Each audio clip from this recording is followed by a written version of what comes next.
How's it going, everybody? Jody in here, and I'm live. Yay! Got away from the pre-recording stuff just for a little bit here.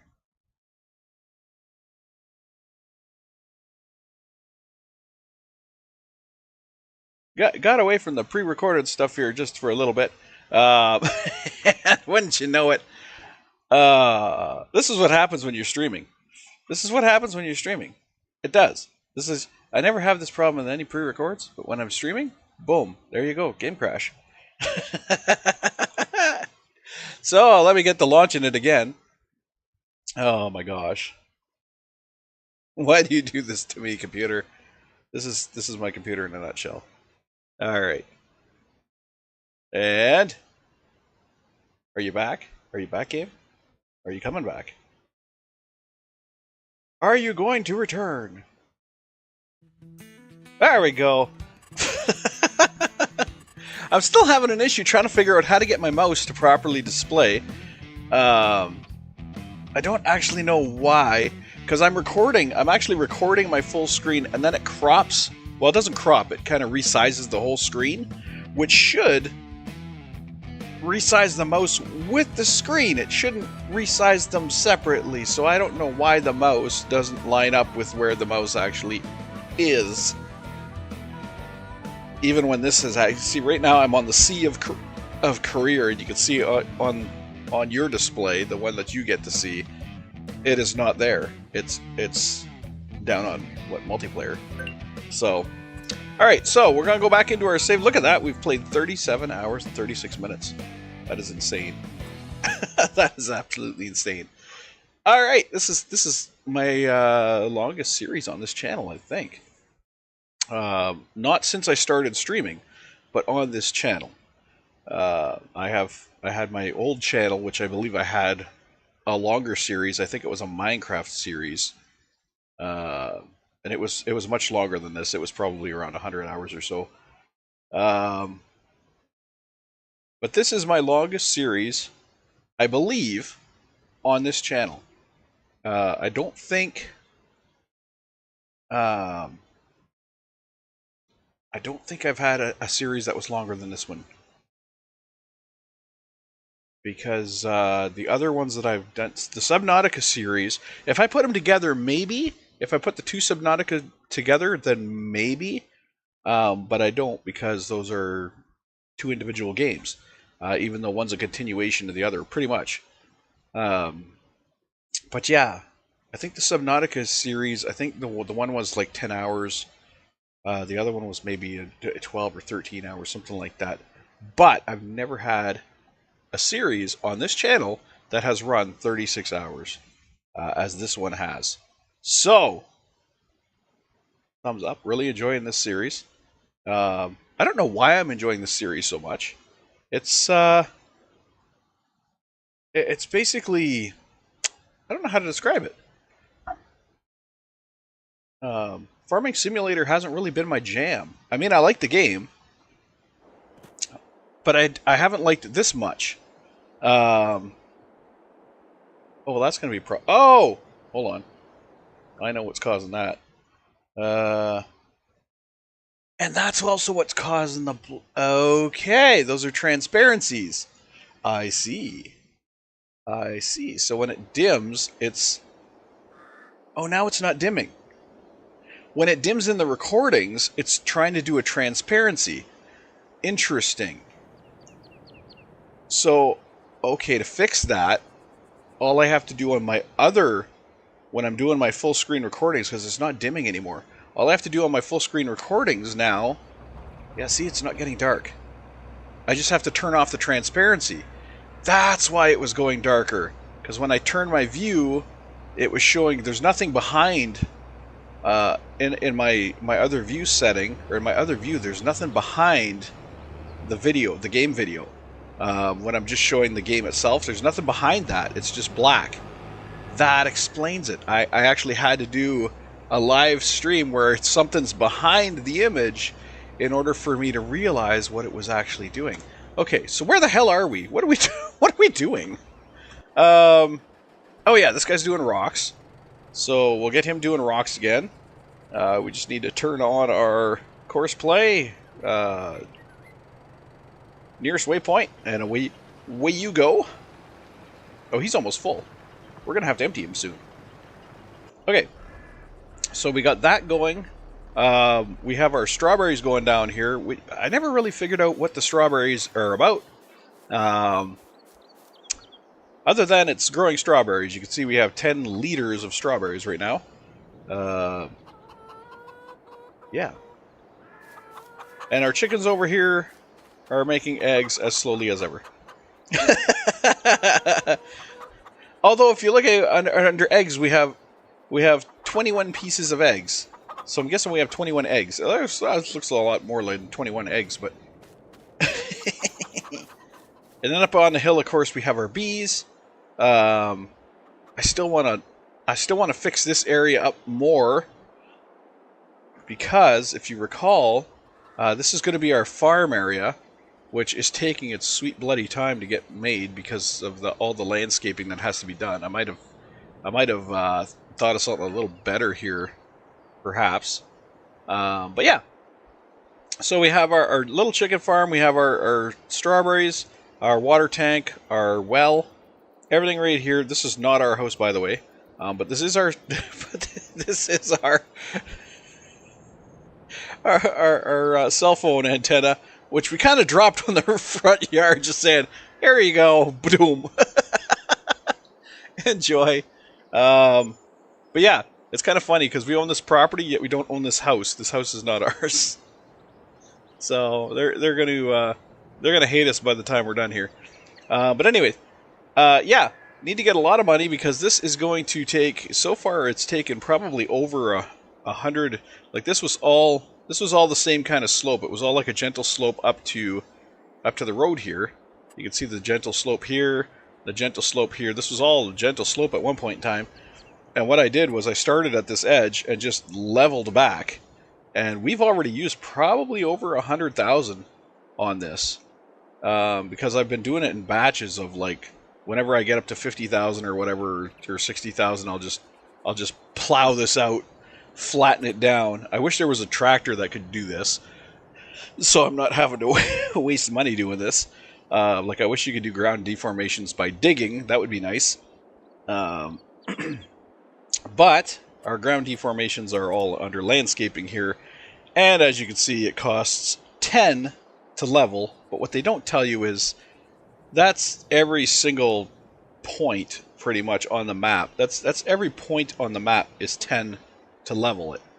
And I believe it's 10 not just to level it, but it's 10 to go through every stage of leveling. So when you're leveling, you'll watch the ground go like boom, boom, boom, boom, boom. It's not just like a straight, smooth down. It's like boom, boom, boom, boom, boom. And I think every single time it goes boom, on one point on the map, one spot, it costs you 10. And when I say spots on the map, I don't know if we have any right now, but if I look around here, I might be able to find one. Not really. I did a while ago have a spot on the map. It was like right here, something like that, where it was like one little point sticking up. And that's what I mean by when I say points. There's the deformation on the map is by points.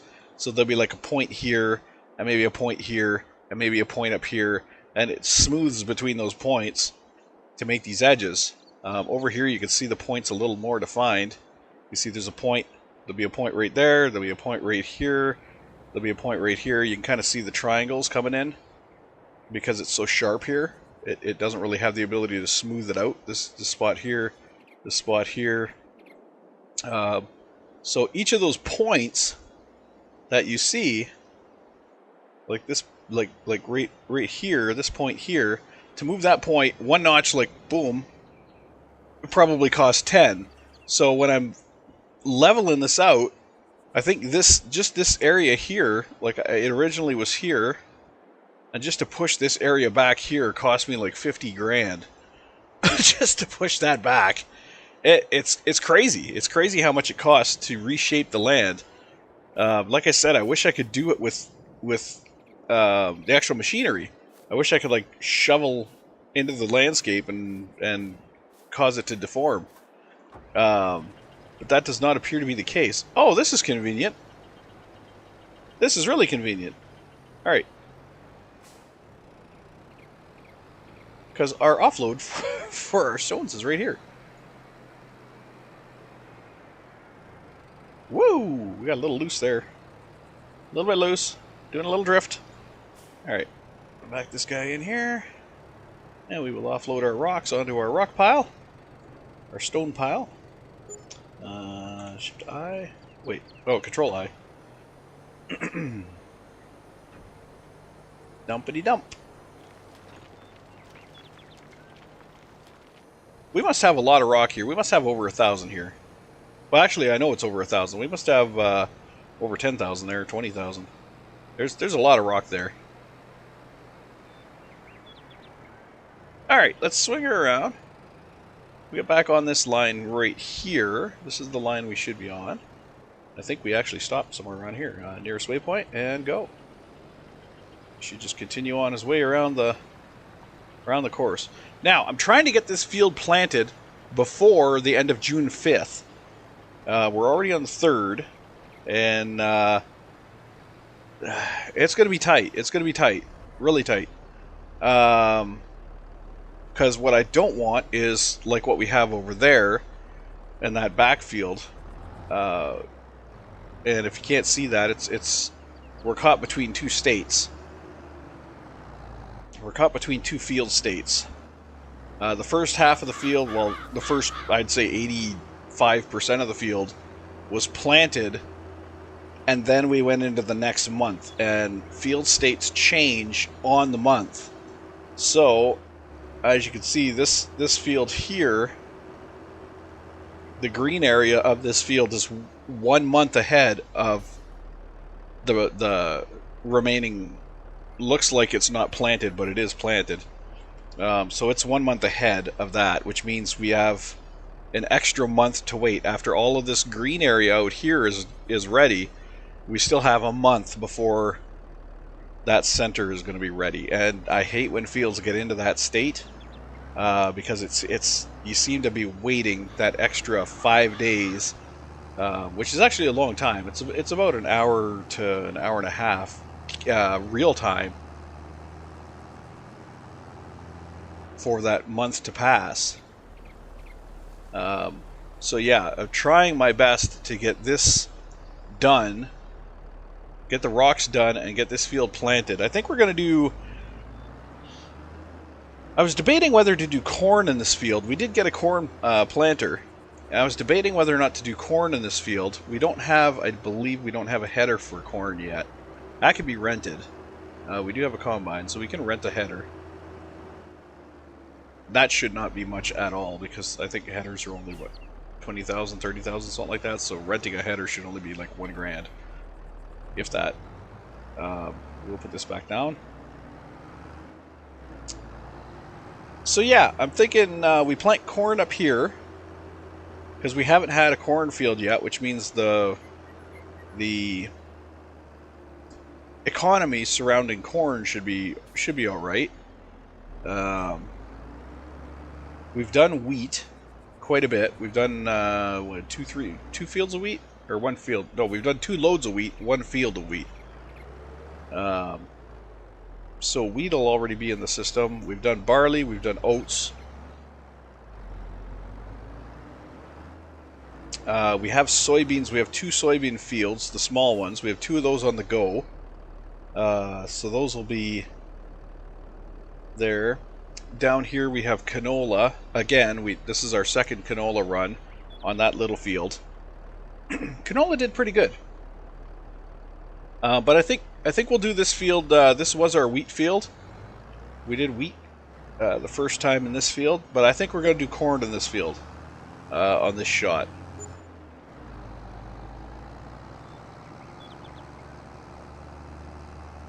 So this will be corn this time around.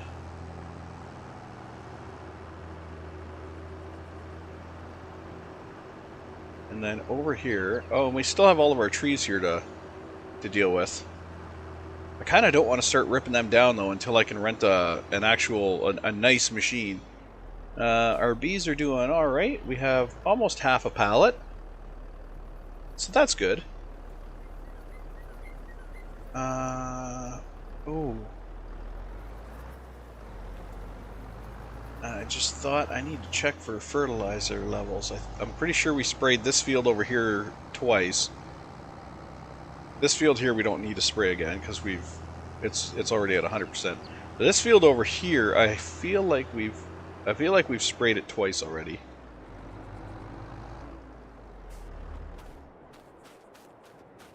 We at 100? Yeah, we're at 100. Okay, perfect.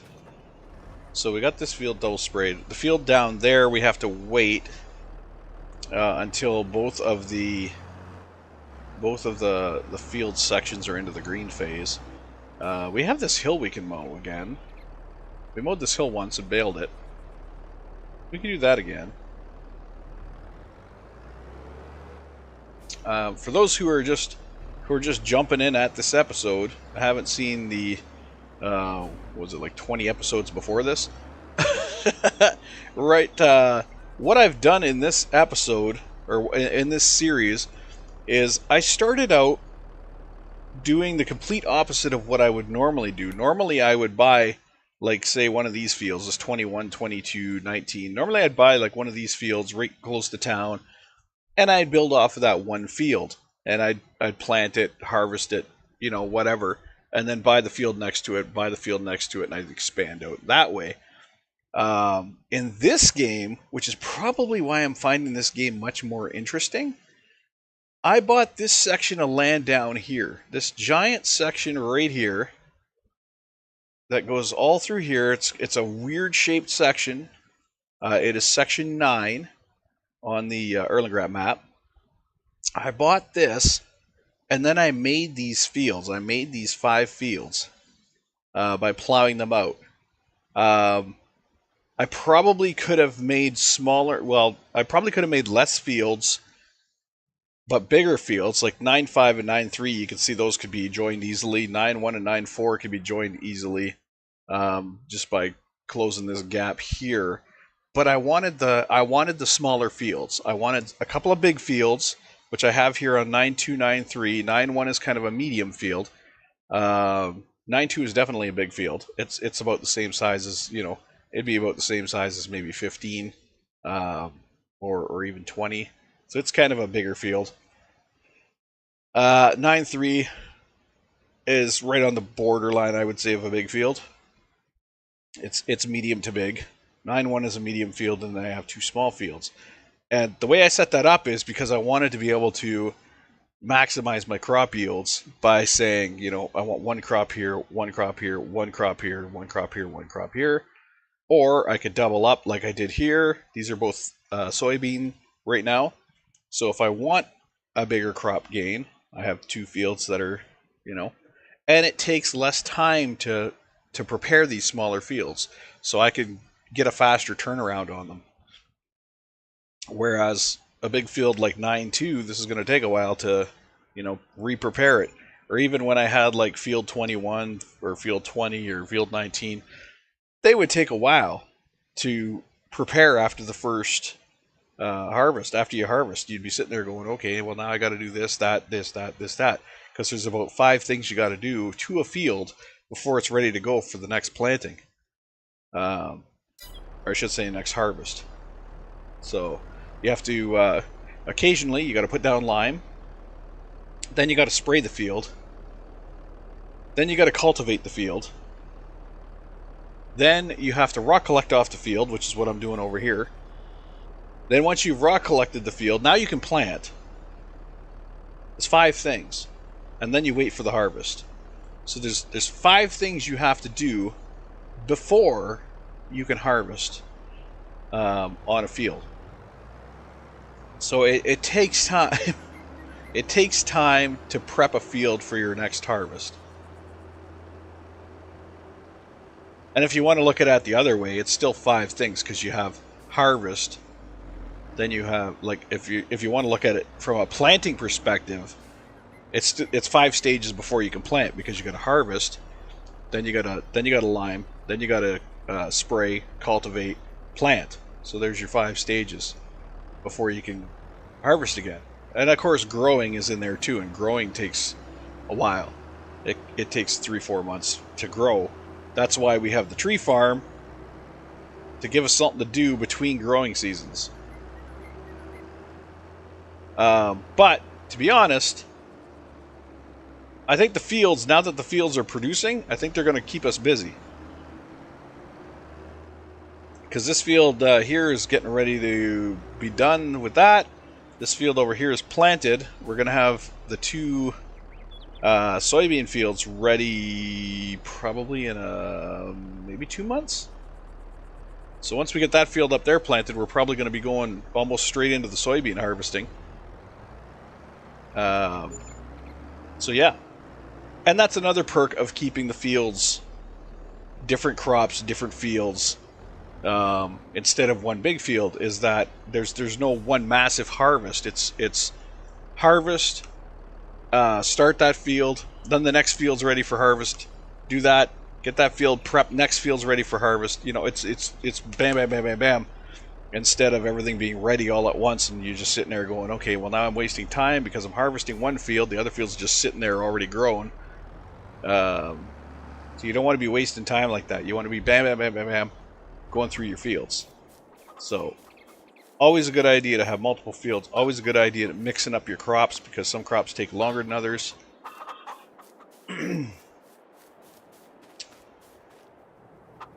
21. We haven't gone up at all. You guys, what are you doing? What are you doing? What are you doing? Lay eggs. Okay, so our next stage here is going to be...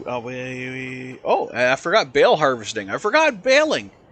That's another thing. That's more stages in there, because we did a wheat field, and once you harvest the wheat, you have to windrow. Well, you don't have to windrow. It's just easier that way. And then you have to bale, and then get the bales off. So that's 3 more stages if you have a wheat crop. Yeah. That's 3 more stages before you can plant again. Okay, so what am I doing? What the heck am I doing? I think I'm waiting for him to finish up on the hill before we can get to planting. And I'm pretty darn sure what we're going to plant is corn up there. And we'll just rent a corn header when it comes time to harvest. So this is our corn planter here. I want to get some buildings down here where I can park all this stuff. Because this just plopping it all over the landscape is not working for me. It is so disorganized. I am not having a good time with it. It's like my brain, my OCD brain's just going, no! This is not the way. Oh my gosh. Okay, so we have corn set.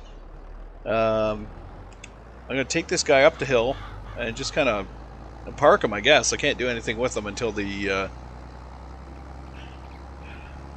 rock guy's done. I don't think I can rock harvest after I've seeded. I don't know how that works. I don't know how that works. I don't know if you can harvest rock after the fields have been planted. I think you have to do it right after cultivating. Speaking of harvesting, how you guys doing up here? You're okay. You're working back that way. All right.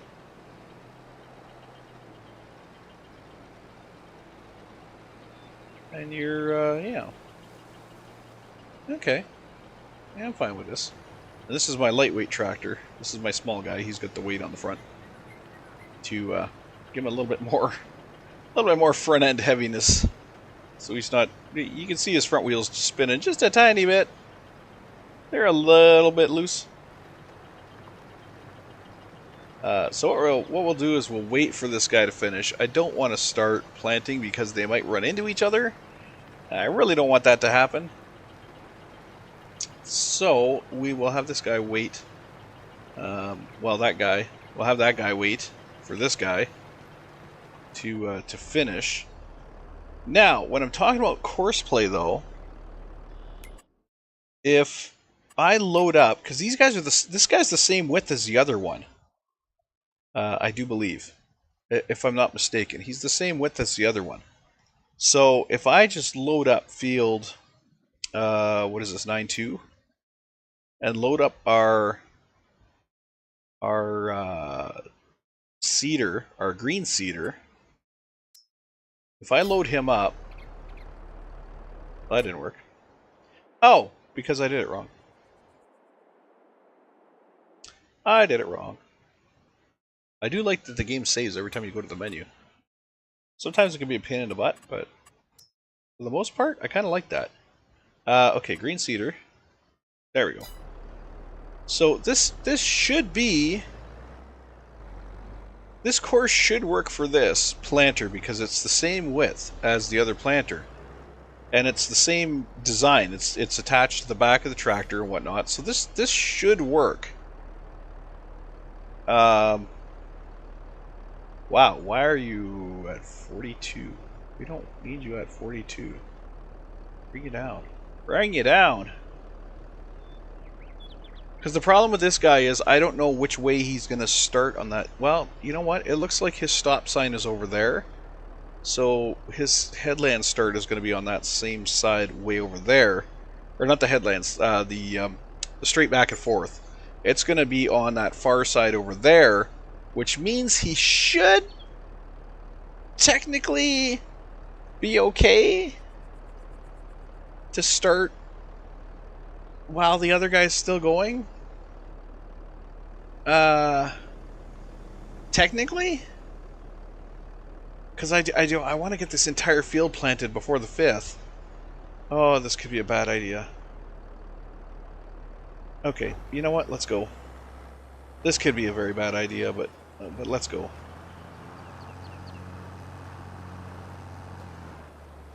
Oh, he might not be as wide as the other one. It might be just a smidgen less. But that's okay. I'm not too picky on that. That's why I set the other machine to be a little less wide. He might miss a tiny bit of the edge. But who cares?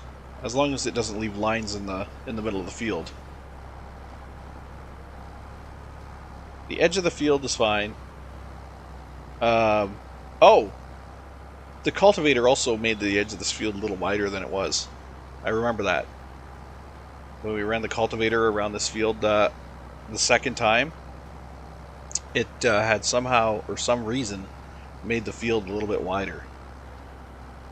Especially in the corners. So, this is actually kind of expected and okay.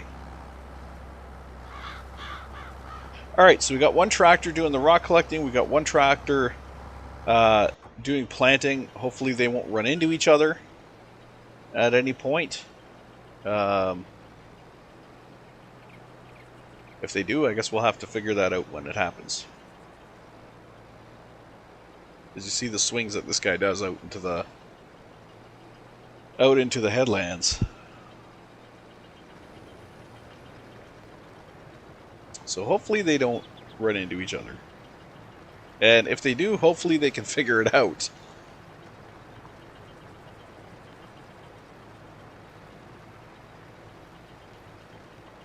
Can this guy go faster than 10?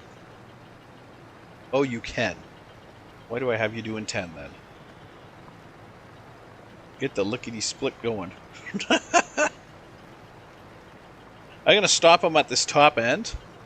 And I'm going to offload him, assuming he gets there without being full. He might not even make it to the top end. 98. Ooh, you are going to be close, buddy. 99. Look at that, right on the button, pretty much. Okay. I'll let him start this next row because it's really hard to start a row from the nearest waypoint. Start right at right at the point on the end here. So I will let him do the first couple of points here before offloading. Just a little bit in, and we can have him stop right there. Okay.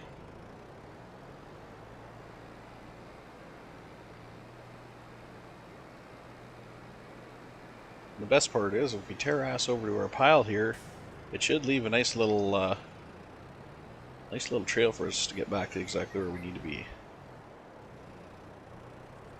Turn! Oh my gosh. Well, better disaster than nothing. Alright, let's unload here. Oh, there we go. Oh, there we go. Really? Alright. And then we'll get back onto our course. I'm going to go this way so we don't really leave tracks, so I can see where the tracks are. Looks like our tracks bring us right in to here. There we go.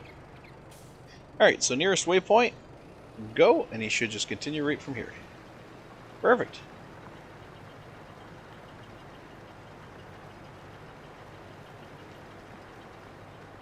So he'll continue on his merry way. The planter looks like he's doing a bang up job over here. I'm not seeing any misses.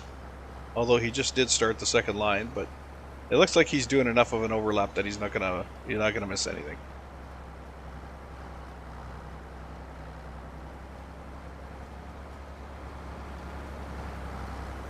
Oh, see, there I assume gender. It's not a he. So she is not missing anything.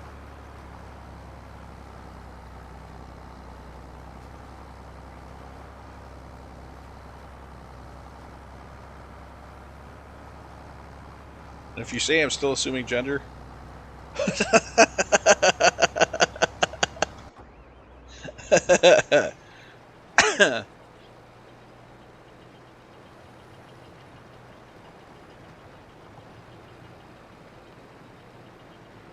Alright, let's get these rocks picked up, and we'll get the field planted.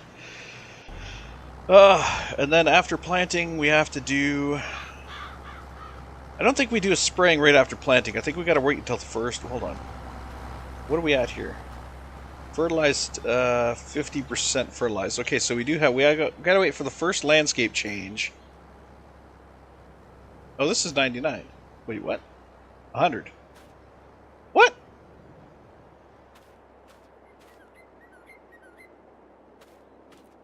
How is that 100? Is that dropping fertilizer too?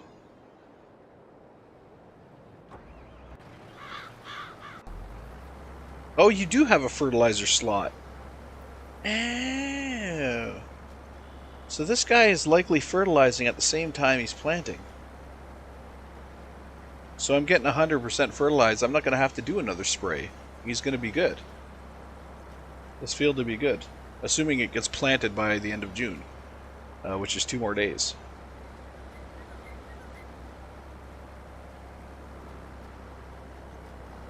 Alright, so with that said, we have both of our tractors running over here. And we have a combine free. What can we do in the meantime with our combine? I wonder if there's any combine jobs. Harvesting jobs.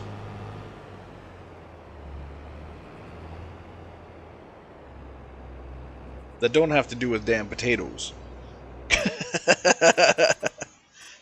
Because, I mean, the potato jobs are great, but they also suck. Harvesting. Okay, harvesting. Soybeans. Okay, in field 2. We got canola in field 4. And we got canola in field 5. And we got potatoes in field 8. Let's go for the field 4 canola. Take it to the supermarket. Okay. Do the field Eh. 2 versus 4. Not much in the way of price. What are they in size? 2 versus 4. I think 4 would be easier to do. And it looks like a smaller field. It's a longer field, but it looks like a smaller field. So let's do field 4. Let's get back down to our things here. Harvesting field 4, canola. Accept contract. We don't need to borrow anything. We got everything we need. Now, I was able to hook onto this before, and it was a ugly disaster. Let's see if can I hook onto it again. I don't think I can. Was that was this tractor I could hook onto that before, wasn't it? I thought, and I was like all the way through it. Let's move the boom arm out and see if we can't do this. There it is. There it is. We are one. Let's get our ass over to field 4 before the game decides to turn on physics.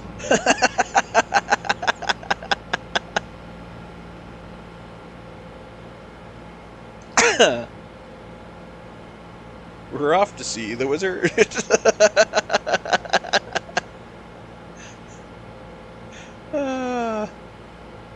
That's too great. You know, it would actually work if there was a longer tongue on that trailer. It would actually work. Oh, we're going straight over the middle. It would actually work. What we need is we need a dump truck hauler. That's what we need. We need a dump truck hauler because they have the really long neck to them, which would hook up to the back here and not look silly with our combine sticking through our trailer.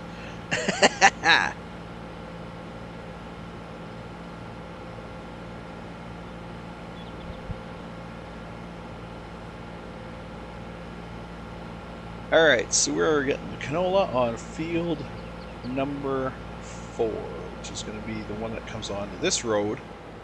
Likely that field right there. Get your ass out of my way, buddy. I believe it's this field right here. So I'm going to drive halfway up with the trailer. And we'll drop the trailer. Let's see, somewhere... maybe about this road. Maybe somewhere around here we'll drop the trailer. Let's give myself some place to load and unload. And we'll do a runner down to the end here. Get started harvesting.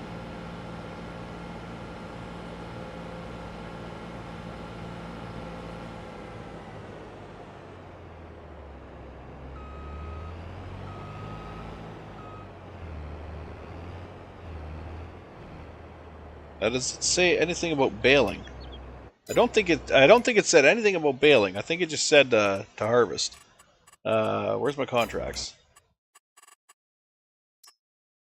Harvest the canola and take it to the supermarket. So it says nothing about baling. Let's disable the straw swath because we are not sticking around for that. Alright.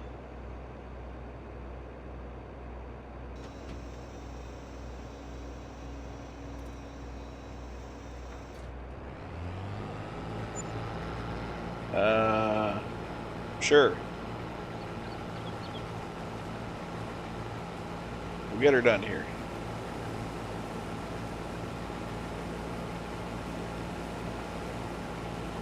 It shouldn't take too long, and it'll give us something to do while we're waiting for our other field, the rock collector, to finish. We'll move him off the field.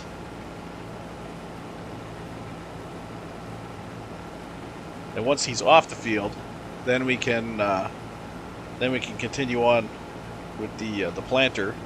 Hopefully the planter will be done by the end of the day, by the end of the 4th day. That would be nice, because that would give us a day leeway there.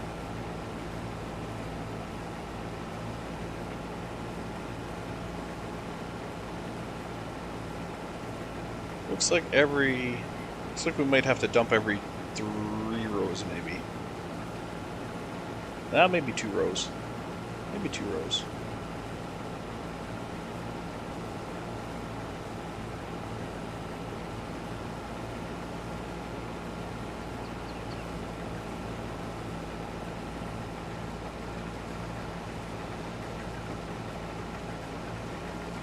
I think that's a little healthy for the field too. I think if we disable the swath and we just spray it back on the field, I think that counts as a fertilizer. I'm not too sure. I'd almost think it must.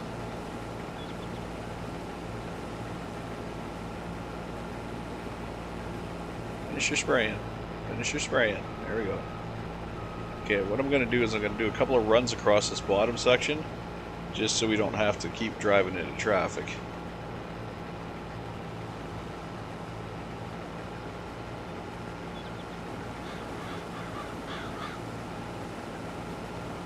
If I give us a little buffer here at the bottom, we'll just be able to drive back. We'll just do a loop at the bottom, and we won't have to worry about heading out into traffic all the time. Give us a little bit of a headland at the bottom, as they say.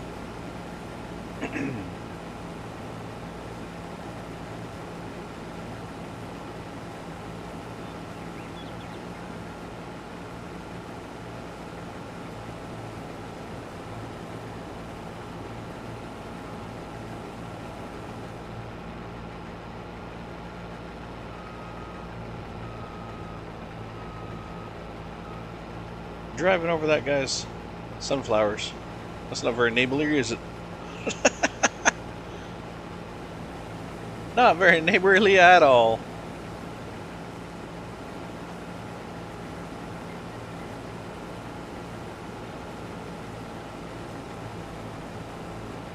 Alright, so we will run down here. And then we'll start our trip back north.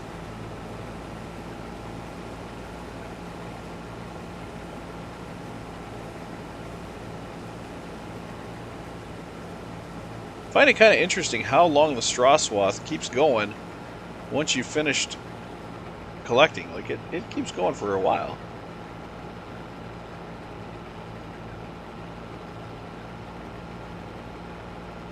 Alright, we'll head back up north and then we'll start doing our north-south runs.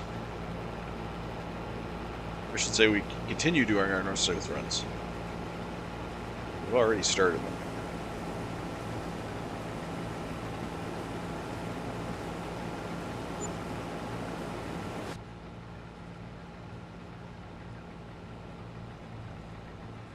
Now, it is amazing how farmers with this view can keep themselves on course.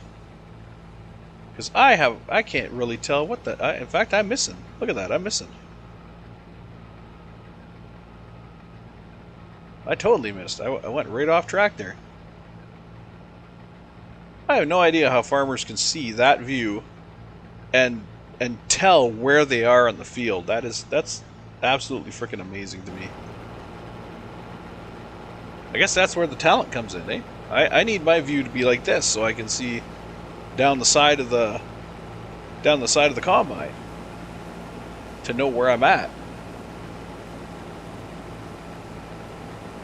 But you know, I guess they get used to it. I guess they, you know, just like any other job, I'm guessing when you although farming isn't really a job, it's more like a lifestyle, but I guess like any other job, you screw up a few times, then you learn where you're at, and you learn how to stay on that course. And you know, some of them probably have GPS and whatever to help them out, but GPS and everything on tractors is a fairly relatively new thing, and farming's been around for ages. So, especially tractors, they you know, a couple hundred years at least, I would think. Maybe not a couple hundred, well.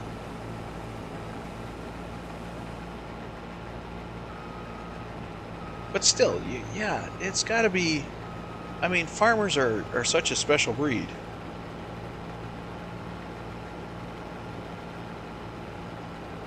And they gotta just they look down that view inside the combine, and they're just like, bam, I'm on course, and away we go. And to me, that's rather amazing. Okay, you're done. I'm going to set you to I'm going to have the AI take over just for a second here while I deal with this rock collector. We got to get him off the field before he's run into. So, whoa! Heavy trailer. Got weight behind it, man. Okay. So we're at the end of day 3. And the rock collector got it done. The rock collector got it done in the 1 day. So I'm hoping the seeder will get it done in the 1 day as well. That's my hope. So we'll dump our rocks here. Back on our rock pile. Which, this rock pile is being saved for when we get a milling machine. Or a rock crusher machine, I should say. Once we have the rock crusher machine, we can scoop all that rock up into a trailer, take it to the rock crusher, and make our own lime. Which, you know, as I was saying before in an earlier episode, making our own lime is great, but I kind of need to start doing the fields myself if that's going to be the case, because the AI buys stuff. They don't, you know, they don't use the stuff that's in the tank. They go and buy new. So, alright. This guy's grain tank is almost full. I'm going to take back over here. Unfortunately, when I take back over, everything shuts down. So that's always a shitty thing. They're like, fine, screw you, we're out.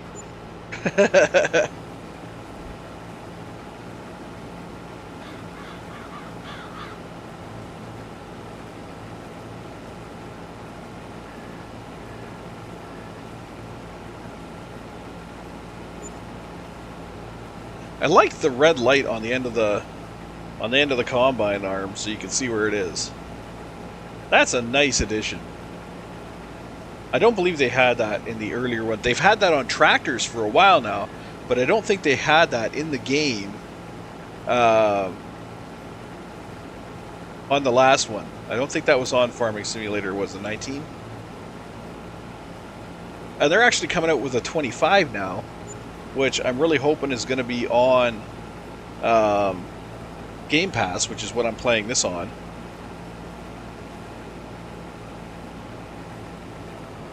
To me, that's just...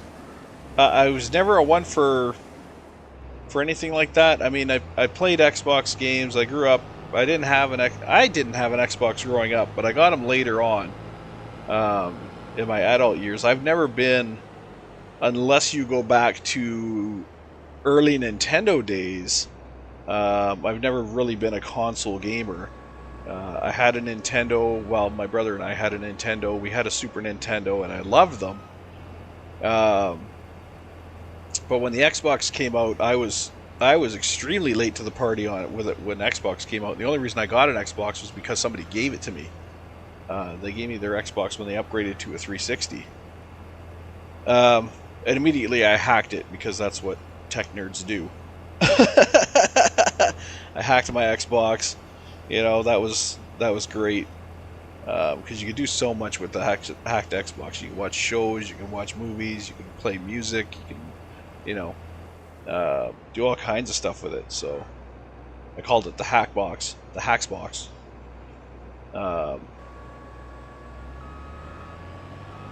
So where's I going with that? Yeah, I was never one for a console gamer. I did have an Xbox One. Sorry, I had an Xbox 360. And that, yeah, I had an Xbox 360. I didn't really play it. I did not really play it at all. I got a few games for it, and I did play them a little bit. I think the game I played the most, I think, was Banjo and Kazooie, Nuts and Bolts. Just because I'm the kind of person who likes games where you build machinery and vehicles using parts. So that game to me, even though a lot of people will say, that's one of the worst Banjo-Kazooie games. Okay, whatever. I get it, because most Banjo and Kazooie games are platformers, and this was not a platformer, this was a vehicle builder. So I get where they're coming from. But in the same note, as somebody who hadn't played the other Banjo and Kazooie games, and is not really much of a platform player, I really liked Nuts and Bolts. I thought it was a great game. And it was lots of fun. Let your imagination run wild. That's pretty much the game I played the most. I played some Halo on it, but for the most part, those kind of games, I'm a PC gamer more than a console gamer. Any shoot 'em up games, I've always done on PC, because I don't find a controller to be all of that good when you are when you're playing games like. Did I just scooped part of that guy's field?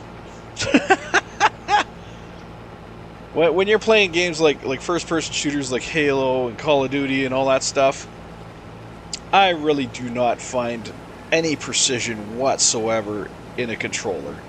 That is why they have aim assist in the games. That is why they have those kind of things built into those games, because a controller is not. You are never going to get as precise with a controller as you will with a mouse. I don't care who wants to argue that topic. You will never do it. Your mouse is an extension of your hand, and your hand is going to be more precise than your thumb on a controller stick. It will always be. There's no fighting that. Because like my mouse movements are so finite, I can make such a small movement with my mouse. You probably can't even tell right now that screen is moving, and yet it is. I am making such a finite movement that nope, I'm sorry. A controller you're not going to do that with a controller. A controller is going to be more like this. That's your controller movement. That's how your controller is going to move. Whereas with the mouse and keyboard, I can move like this. Really slow, really finite, really tiny movements. And I can change my DPI to make it even more tight and move, you know. And then if I have to move really fast, you know, there's no all the speed control is in my hand. It's not in the mouse. It's not in the controller. Like if I do a controller hard over, there's only so fast that thing's going to turn. Whereas a mouse, I can go boom. You know, I can flip back and forth so quickly that yeah, you're never going to convince me that a controller is better than a mouse. Not in 100 years. But I do respect people who play controller games, or who play games with controllers. I mean, that's your choice. Gaming's all about having fun. And if this is what you find enjoyable, if that's what you find to be useful for you, go right ahead. But in a shooter game, you'll never be as precise as somebody who's on a mouse and keyboard. That's just fact. Anyway, getting out of that topic. Next topic.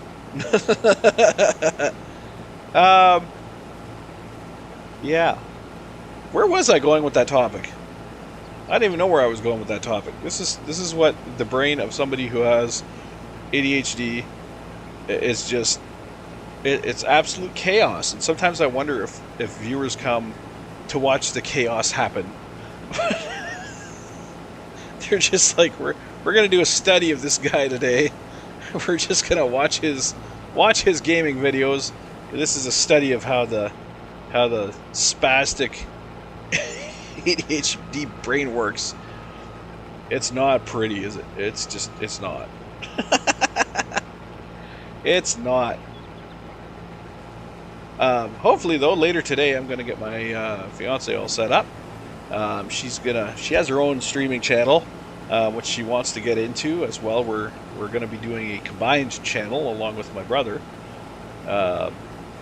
which we call the Kaboom Carnival. For obvious reasons, when we get together, there's so much chaos, so many explosions, and it's just absolute insanity.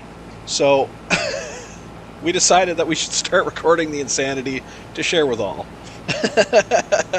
And so we decided we'd come up with the group name. It ended up, I can't even imagine how we got to the word Kaboom Carnival. It just, one night we were all sitting around and we're like thinking, and it's just like Kaboom Carnival came to us. I think it developed from Kaboom, and I don't know where Carnival just suddenly came out of the blue. But we were a long time ago using Kaboom as our password because of all the explosions we would get into in everything, every game, any game that had TNT or explosions or whatever, or shit blew up. It was always, yeah, we were always there. It was always happening. I mean, yeah, it's definitely inside jokes, outside jokes. It's all kind of jokes. Where explosives, whenever we run into explosives. So anyway, the Kaboom Carnival is the name of our group. We are hopefully going to get to recording soon. We keep saying we're going to do it, and it's never happened. We always end up, we always end up playing but never recording. So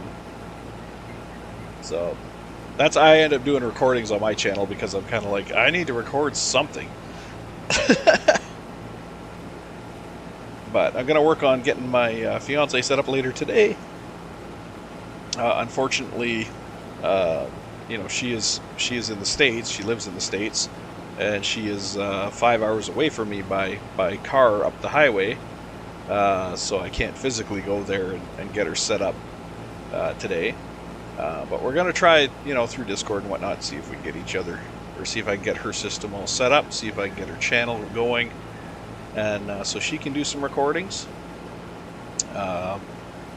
And yeah, we'll once I have her up and running and capable of recording, then we can start recording stuff and editing it together to make our full, Kaboom Carnival videos. I'm not exactly sure how that's going to work yet, because it's not as if we'll both be able to stream to the one channel at the same time, so we're going to have to, it's almost like she's going to have to stream to me, or I'm going to have to stream to her, and then we'll have to combine that stream to live stream anyway. Speak of the devil. So we're gonna have to combine our stream somehow. I'm gonna work on a 2-screen format, so like her screen will be top right, mine will be bottom left, or something along those lines. Because I don't want to do the flip back and forth. I find that when you flip back and forth, whoever's making the video just naturally will put more of their footage in. They won't flip to the other person usually unless something is happening with the other person. So most of the video will be the one person playing, and the other person isn't really getting the coverage they deserve. And I don't think people do that on purpose. I don't think that's purposeful at all. I think it's just naturally the way that you do it. It's kind of like, okay, you get into a situation where it's like, okay, I'll put all this footage in. I'll put in the one video and then just drop in pieces of the other video, and it doesn't work out to be a 50-50 thing. And I think the reason that happens is because people are just, I don't want to say lazy, because it's not laziness.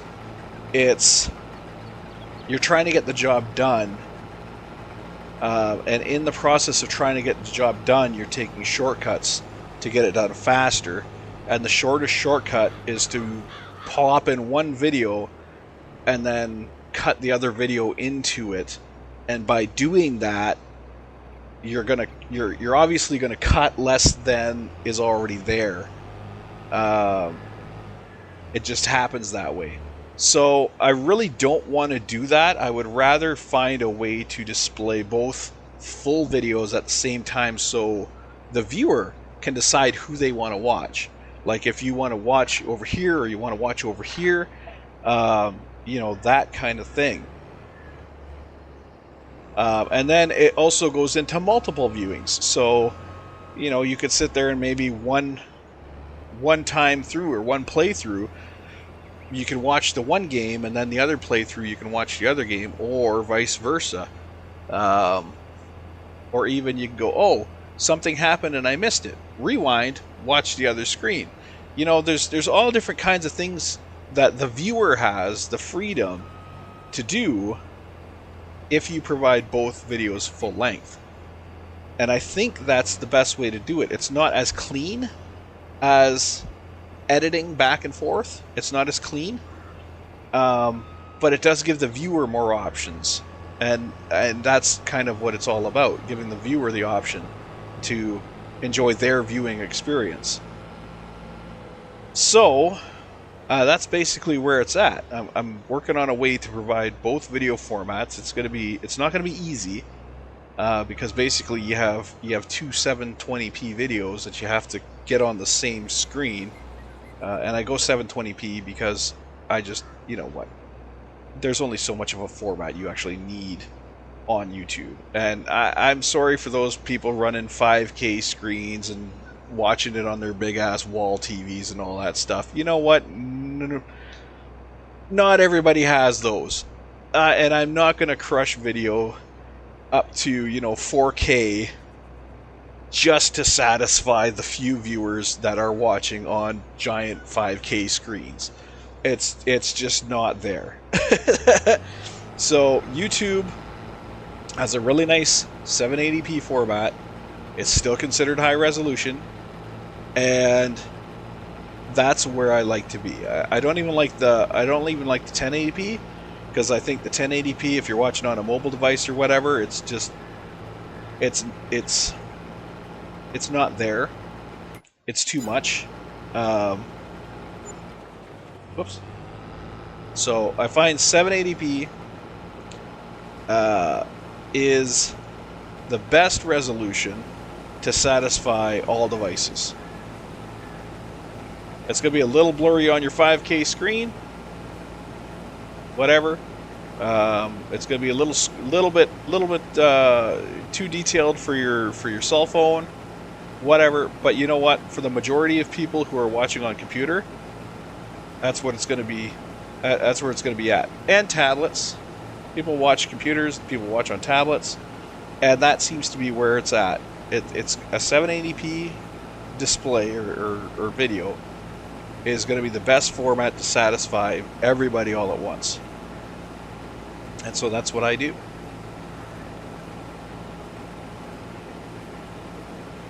And YouTube will actually downgrade to SD video. So it's a lot easier for YouTube to downgrade a 720 to SD video than it is to downgrade a 4K or even a 1080p down to SD video. You lose a lot. The higher your resolution, the more you lose when you downgrade to an SD video. Which, let's face it, there's a lot of people in this world where SD is their limit. So just because you have a 5K screen doesn't mean everybody else has a 5K screen. And I'm very happy for you.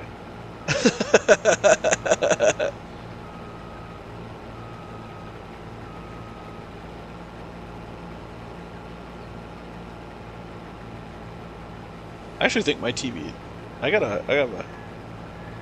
have a 42 inch, and I only think it's 1080p.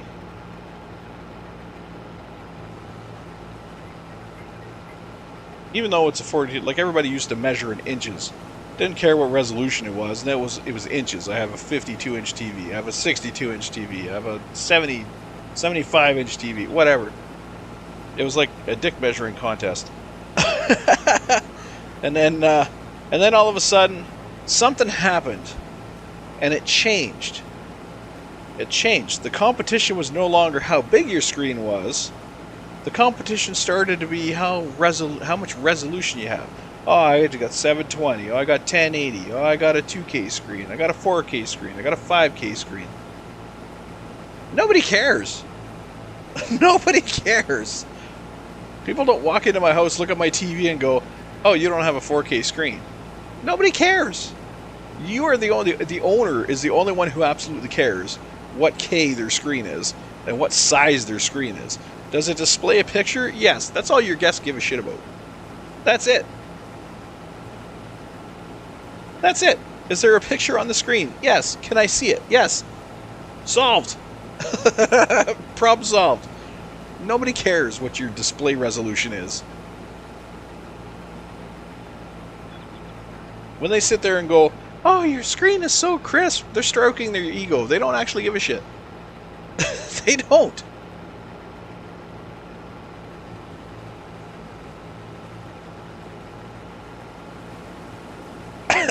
Excuse me.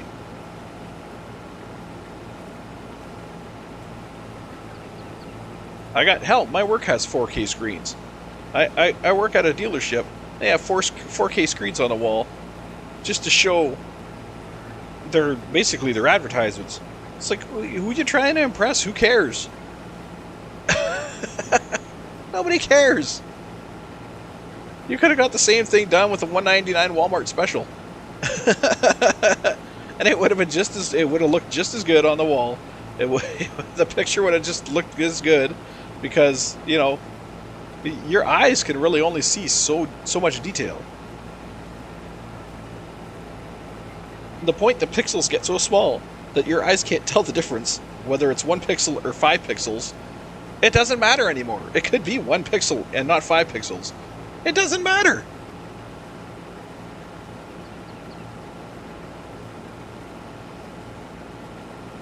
Do you really think your eyes are capable of seeing that many pixels on a screen surface, on a 5K screen surface? You actually think your eyes are capable of seeing that level of detail?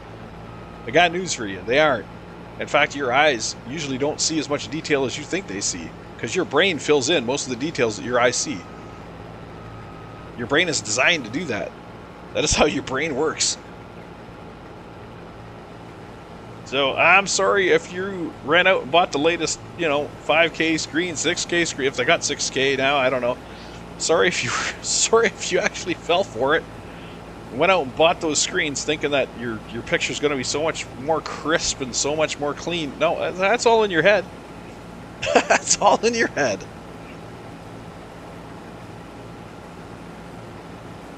And I can hear the arguments now. Oh, I had a 2K screen and my 5K screen is so much clearer. No, it's not. It's not. Not on any detail level that you are capable of perceiving. It is not. In fact, the screen right in front of me it's an old Dynex screen. I'm pretty sure the size of I think it's a 24 or 25 inch Dynex screen. It's a good size. For a desktop monitor or for a desktop screen, it's huge. But of course, it's not a desktop screen. It's actually a TV. It's one of the early flat screens, which of course isn't flat at all. It's actually rather thick. It's about that thick. It's not flat at all. But the screen is crisp and clear. Crisp and clear. I can't make out individual pixels on it. You know what? This is going to drive me crazy because I'm not wide enough to get that one little damn row. But yeah, like I said, the picture is crystal clear. I cannot make out pixels on it at all. Everything is solid. Everything is, the way it should be. I'm sure if you got a microscope up to it, or if you got a magnifying glass up to it, you could probably start to see pixels. But as a regular monitor, there's no pixelation. I can't make out any pixels on it at all. It's not a 5K screen. I don't even. It might be a 780p screen. Might be a basic HD screen. Point being, it wouldn't matter if I had a 5K screen in front of me. My eyes wouldn't tell the difference. It's just as clear. And I've seen 5K screens. I've seen 4K screens. I've seen HD TVs. I've seen all of that stuff. And to me, you put them side by side, there's no difference. What makes a difference are things like backlighting. That makes a difference. Processing, that makes a difference. Whether it's got a faster processor in it, whether it's capable of processing the screen at a good speed. Or I should say updating the screen refresh. That's a big one. You could have a 5K screen and it can look like absolute shit because the screen refresh is bad. You'll get shadowing, you'll get all kinds of stuff. But it's a 5K screen because 5K only is how many pixels are on the screen. It has nothing to do with anything else. It's how much resolution, how much screen resolution there is. Nothing to do with the technology that's actually behind it. Okay, we're full and we need to go to the supermarket. That is not going to happen in a combine.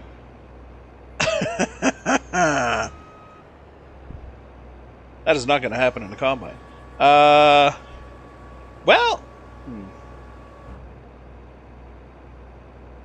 Yeah, that's not going to happen in a combine.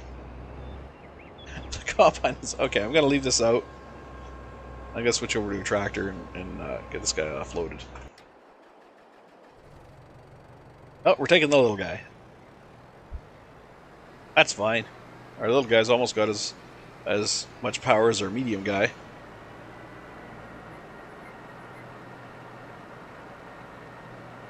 And now, you see what doing that field did? It let us sit around long enough for our government subsidy to actually build us a little bank. Because we do have subsidies on our fields. So we did build a little bit of bank there. That's a good thing. And, at the same time, it kept us busy. So sometimes doing these contracts is worthwhile. I mean, the money's not great. $4,000 to do a field? I mean... Okay. Let's face reality. $4,000 to do a field is actually probably pretty good. That's actually probably pretty good pay. When you were talking about in the game, it's not really good pay. But in real life, $4,000 to harvest a field, that'd probably be pretty good money. That'd probably be pretty good money.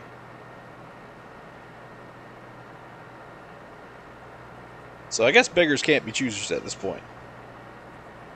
In a real life situation, we'd be making some pretty serious bank making $4,000 to do a field.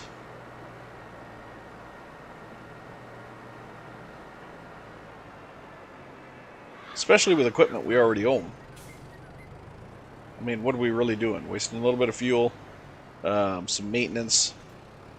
You know, nothing huge, nothing major. That did say supermarket, right? Supermarket, yeah, okay. Really? My hand was in the wrong place on the keyboard. That's how that happens. Alright, here we go.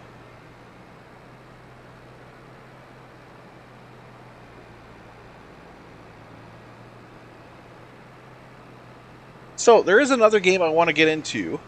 I don't know when I'm going to start the series, but I do feel like I owe it to one of my frequent watchers, Dave.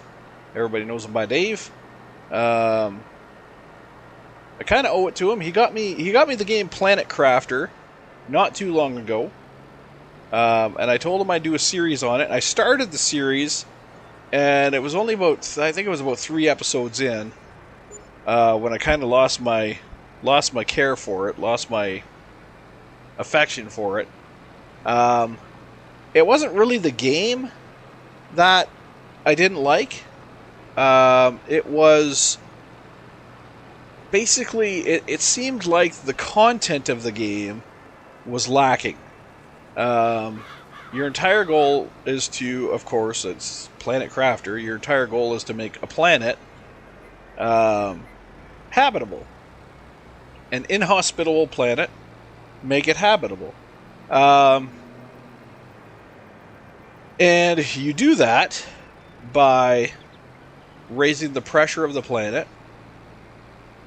raising the temperature of the planet, and raising the oxygen levels on the planet. And then, of course, plant life and all that. You add plant life and all that later.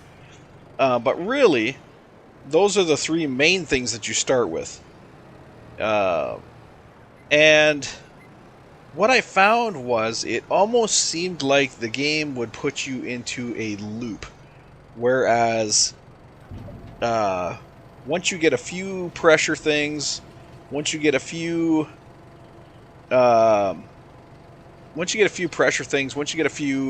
other things going, like the machines to build the pressure, the machines to increase the temperature, once you get a few of those machines going, you can basically just sit there and do nothing for the rest of the game.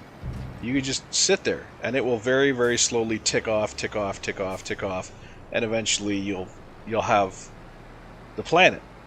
It'll take a long time because, as you go along, you get bigger machines that can do the process faster, which you kind of need to, because as you increase stages, it takes longer for the next stage, or it takes more for the next stage. So you kind of have to keep upgrading those machines to keep your progress rolling, and not slowing down to a snail's pace. But you don't really... Oh, there's a fence there. I didn't know there was a fence there. You don't have to...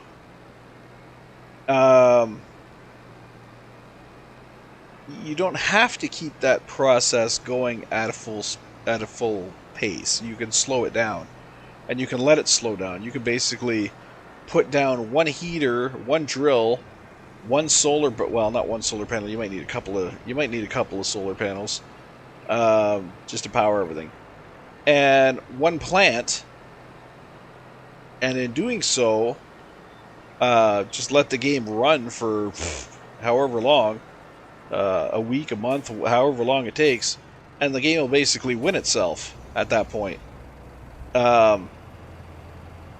So I never really got into the game because I was like, okay, my only purpose here now is to just keep upgrading these machines. There's not really any other purpose for me to accomplish here. There's no goal for me to accomplish other than upgrading these machines so it goes faster.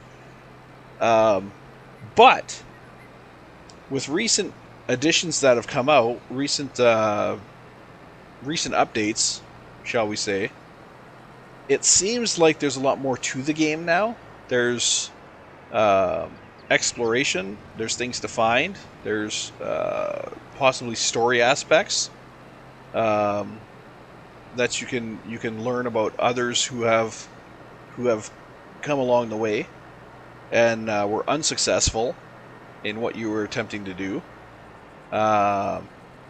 So there's these different things now to find, and I think it's going to take the mundaneness out of just upgrade machine, upgrade machine, upgrade machine. There's also more toys. There's like a jetpack now, apparently. There's a vehicle now, apparently. So things to improve your lifestyle, basically. Make it easier than, constantly running out to grind and grind and grind. Now you can actually go out and do some good exploration and have, vehicles and storage and all that, because storage, your backpack was really small, and I know you could upgrade that a few spaces, but it was never to a point where you could go very far and still have the space to explore wherever you end up. You'd always fill up your backpack before you got anywhere. So there's been little quality of life improvements, shall we say. The game itself hasn't really changed as far as I know. It's still, raise the pressure of the planet and all that stuff. So the game really hasn't changed as far as the ultimate goal. But there's more to the game now, apparently, that'll make it more enjoyable for people like myself who just... You got to have that something to keep me interested. That can't just be build a machine and keep upgrading it. There has to be more to it than that. I am not a grinder. I am not someone who could just mindlessly grind and grind and grind. I mean, I'm sitting here playing a farming game, which is kind of grindy. But it's not the same kind of a grind. It's not going out and getting, 5 specific materials to craft the next thing. It's not that kind of a grind. I have the freedom to do whatever I want in this game. It is a grind. I mean, the farming is really a grind. But like I said, I could do anything I want. I can plant what I want. I can make my fields the way I want. I have total freedom, and that takes away from the grind. And that is what I believe they have added to Planet Crafter, is more freedom to just do stuff. You're not stuck grinding as much as you were before. I'm not going to say the grind isn't there, because that aspect of the game is apparently still there.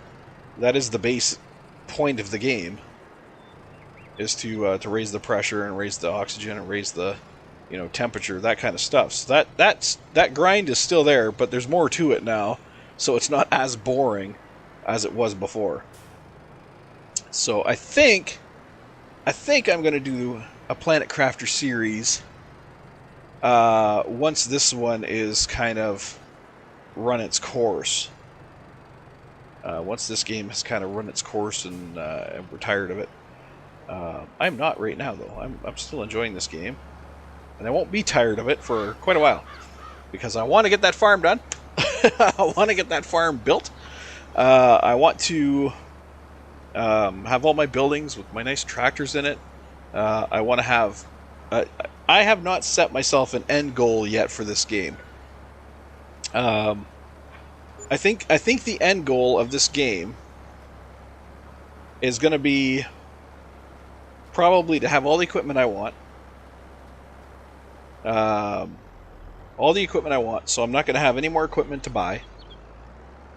I'm going to have all the fields I want, or all the fields I can handle, I should say, because I'm only one person, so I can only handle so much. So all the fields I can handle, my nice farm with its buildings and places I can park my tractors and whatnot, and a couple million in the bank. That's going to be another requirement. So, have all the equipment I want, have the nice little farm I want, as many fields as I feel I can handle, and a couple million in the bank. I don't need to own the whole map. That is a goal I sometimes set when I enter these farming games. Is like I have to, in order for me to win, I have to own the whole city. And now we're not going there. We're not going there because I know I'm not gonna. I can't handle owning the whole city. I can't handle it. At that point, I will need so many automated tractors that it's not going to be fun anymore. It's just going to be me setting up automated vehicles over and over and over again. But there's going to be no chance to be creative. It's just going to be, oh, this vehicle's done. Okay, go do this. It's going to turn into a chore. I'm going to have course play on the side here, and it's just going to be filled with, this vehicle's done, this vehicle's blocked, this vehicle needs unloaded, this vehicle needs this vehicle needs that. And all I'm going to spend all my time doing is jumping from vehicle to vehicle, satisfying course play to make the vehicles, continue doing whatever they're doing. And I don't want the game to get like that. I don't want it to get like that. This is fine, where I'm running course play and I'm waiting for a vehicle to do its thing. I am okay with this. I'm even okay when I'm doing something and one course play pops up that says, "Hey, this vehicle's done its run." No problem, that's fine. But if I start getting a list up there of, this vehicle needs your help, this vehicle needs this vehicle needs that, this vehicle needs something else, and it's just a list, and all I'm doing is satisfying that list, that is the point where I have too many fields, my farm is too big, and I cannot handle it anymore. Um, that would be the point where I would say, okay, I can't handle this farm; it's too big. Um, at that point, right now my farm is not too big. I have more than enough time to run around. In fact, I have too much time. Um, so I could do with a few more fields. Probably not too much more. Probably not too much more. Maybe 2 or 3 more fields um, that I can handle. I also want to move into wood stuff, the wood farming, lumber. I want to move into that, but we do not have the money to move into that. That is a very expensive way to go.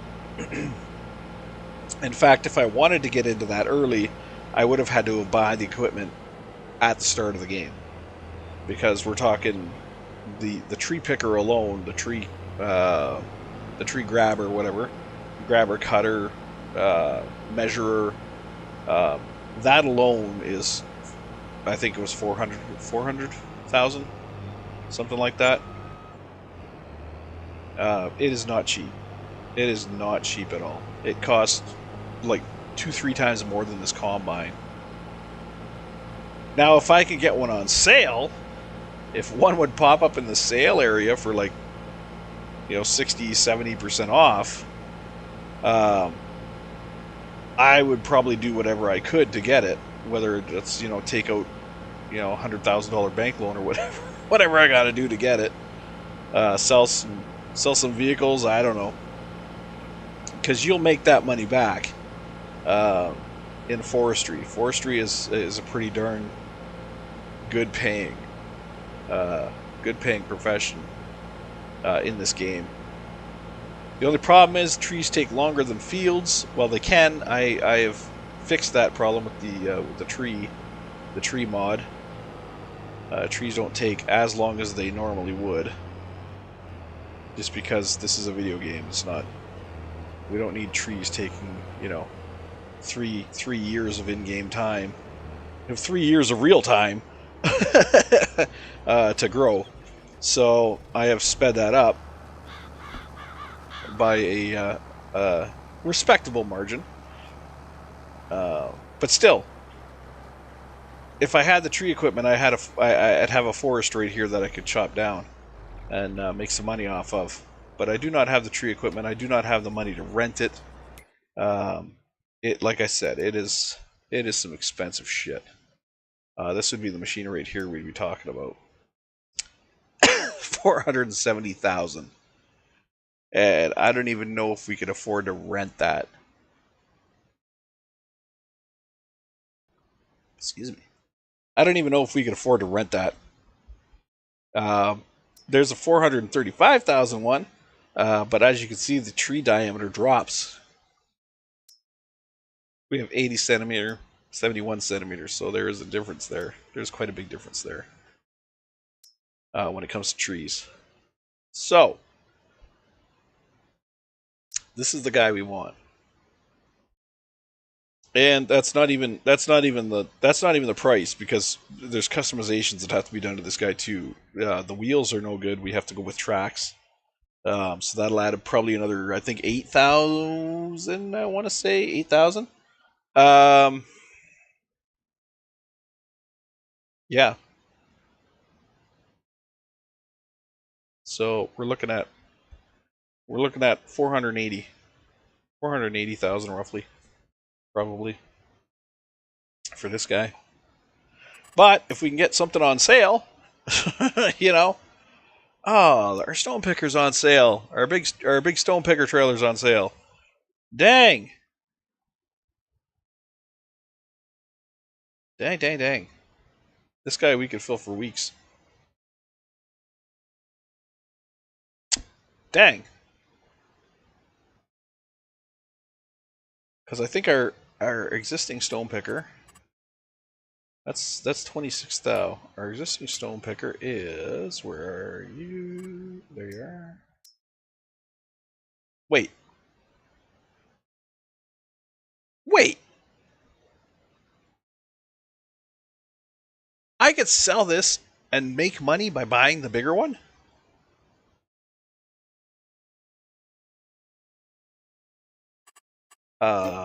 Yes, please. Yes, please. Oh, and then the Unreal Cap. Wheel brand, lizard, I don't think it matters. I'm pretty sure it doesn't matter.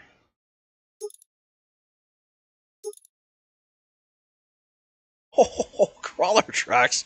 The shit. Okay, so the price right now is 26. No, I don't want to do that. I want to do this. 26. Still 26. Still 20. Okay, so that doesn't change anything. The crawler changes it big time. But the... Let's go triple axle. Rear hitch. No. Cover. We don't need to cover. Chassis color. Wheel cut. Oh yeah, you could do everything in this. Oh Jesus. New Holland blue. Because we're all about the New Holland blue.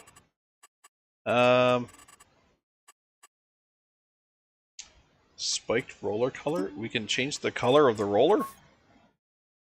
Oh, for shit's sakes we can. Look at that. What the? Hell yeah. We can change the color of the rims. We definitely want shiny rims.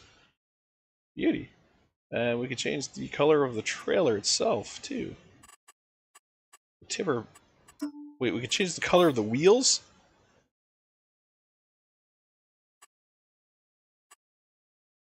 What did that change? Lizard... Oh, tracks. Tracks. Okay, we don't have tracks. Tipper body, I'm assuming, is the actual the trailer, well, the body. Blah, blah, blah. Speak English. I think a nice... a little bit darker than that. What's this? That's nice. It's kind of got a blue shimmer to it. It's like a metallic blue almost. I like that. Okay.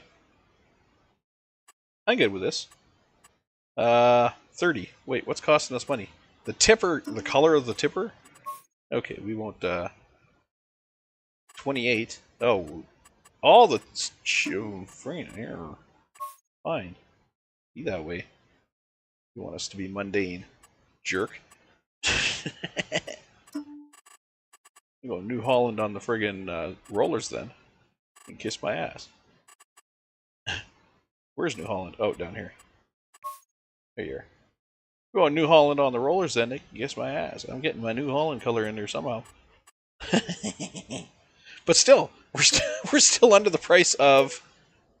That's crazy. Oh, and it changed. What is this? What is this thing? A mulcher? What is this? Forage wagon collects grass, hay, or straw. Can also be filled with chaff. Oh! It's like a forage trailer, but it's the front end of a forage trailer without the trailer. It just sprays it into another trailer that you probably tow behind. So it's basically a forage harvester, but without the trailer. It's one of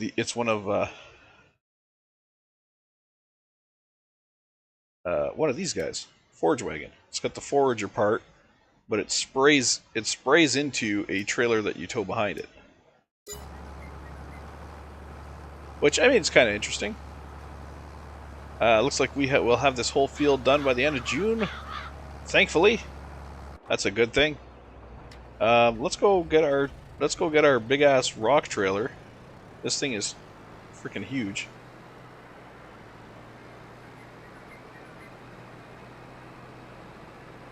Unfortunately, it can't be used to pick up the rocks that we've already displaced. We have to pick those up by scoop and move them into a trailer.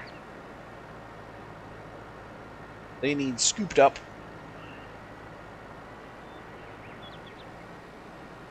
Unless this rock picker works better than the regular rock picker. Might be able to pick up a stone pile, but I don't think it will. I think once stone has entered the stone pile phase, I think it's no longer pick upable by the stone collectors.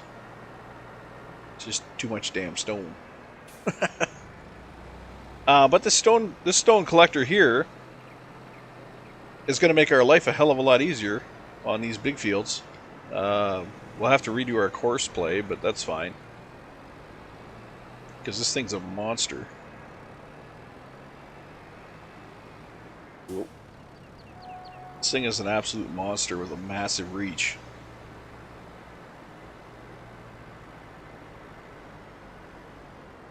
Well, I mean, you can see it all folded up, how big of a reach it's got. It's crazy. Well, there's your red line. That's your width.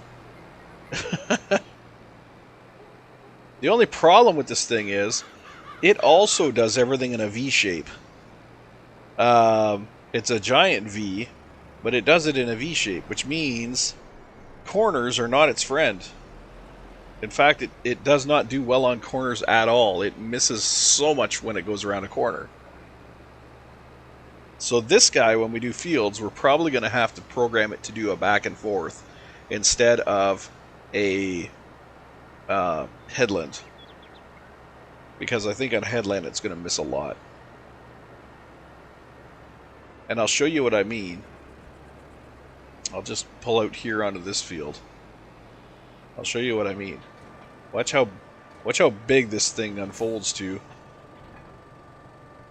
And it's in a V shape. So now the problem with the V shape is, you can already see, when I go into a corner, especially a tight corner, look at how that moves. It doesn't rotate, it just sweeps. The top end here, this arm over here, it basically goes the same direction as the tractor, so everything it should be sweeping is getting missed behind the arm over here. So you see when it goes around a corner, this is what happens. You can see I'm getting a nice big sweep with this arm, but this arm over here isn't doing much. In fact, it's going backwards. It's traveling backwards, which doesn't collect anything. So corners, even if I go a lesser corner, you can see it's still moving backwards. That arm is still moving backwards, and it's not until like about here where you can see that arm move back into a forwards movement. It's no longer traveling backwards, it's traveling forwards. So the more sharp my corner gets, the more that arm moves backwards instead of forwards, and the more it's going to miss on the field. So I almost need to do straight lines with this thing in order for it to harvest the entirety of a field. It needs to go down to one end of the field, turn around, and then come back. And on my fields, that might not be very easy. We might have to use this machine manually. Which isn't a big deal because it is such a big sweeping machine. So fields aren't going to take that long to do. And it's got a huge barrel on the back, or huge storage on the back, which means we won't have to dump it as often. At any rate, there's our new rock picker, and it is a beast. It is a beast of a machine. So we'll drop that off here. I'm very glad that was on sale. And I'm very glad that we were able to actually make a profit on buying it. I think we still made $1,000 profit when we bought that. We sold the one for 38 something. We bought this one for 37 something. So Yeah, it pays to watch these sales. Well, what are you? You're a header, a forage harvester. For collecting what? For collecting those. But you're a small little guy. That is the smallest forage harvester I have ever seen. You are tiny. Then, of course, we can get a New Holland combine. Actually, that's not a combine. That's a forage harvester. That is not a combine. It does grass and that kind of stuff. Not combine. Basically an oversized lawnmower. We already have a lawnmower, and it works great. Anyway, where are we with this field? We're almost done. I want to get this field done and planted today. Well, this episode. So it's got a few more runs. I didn't cash in that other job, did I? I gotta cash that in yet. So when it's completed, it doesn't just complete. You gotta actually collect. Ding! Huzzah! Money!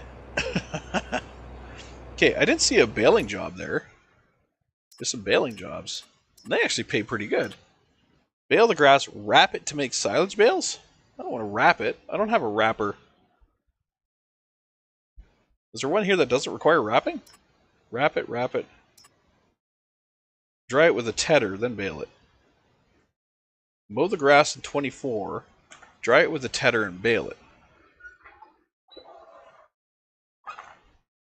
For 14, huh? Mow the grass in 24. Dry it with a tedder and bale it.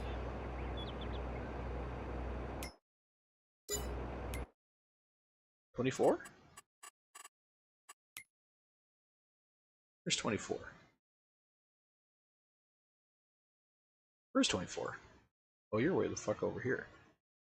Mow the grass in 24.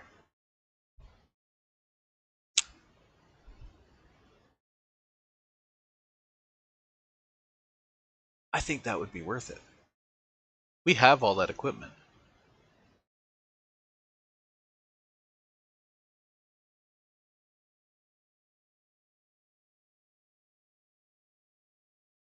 I think that would be worth it. Okay. So let's see here.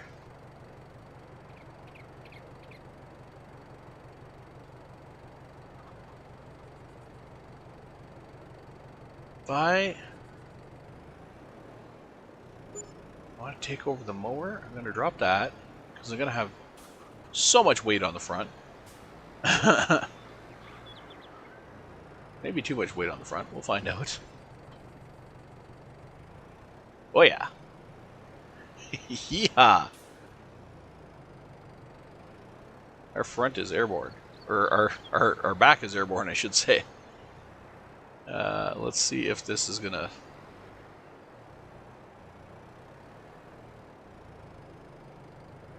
Let's see if this trailer's gonna bring us down. Well, that answers that question. Jeez.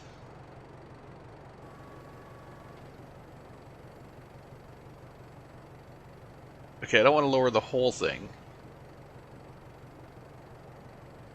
I don't want to lower the whole thing. I just want to lower the front one.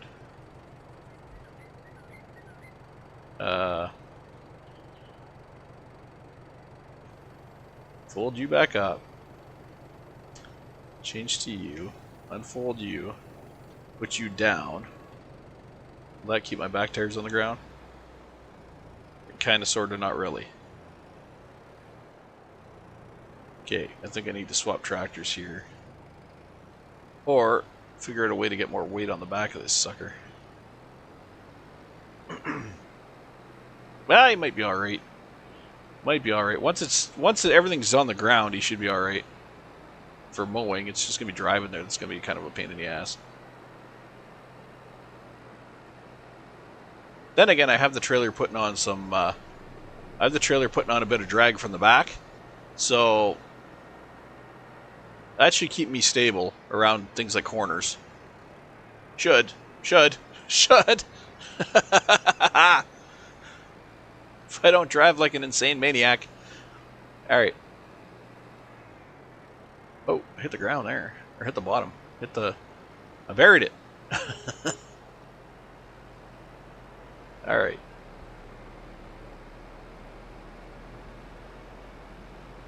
It's like driving on ice a little bit.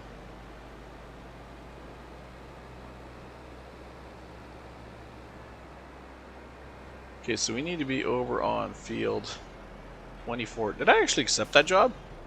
Or am I just driving there? Wait a minute. Shut up, car. Did I actually accept that job? I did not. Alright, let's accept that job. Field 24. Shut up, car, or I will back over you.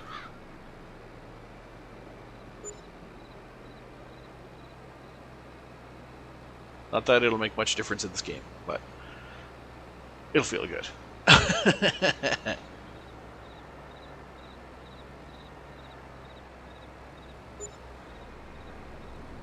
Okay.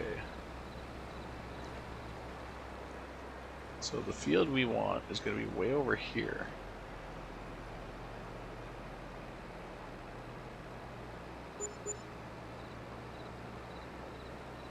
Be the middle field. Up on this hill? Up on this hill? It might be.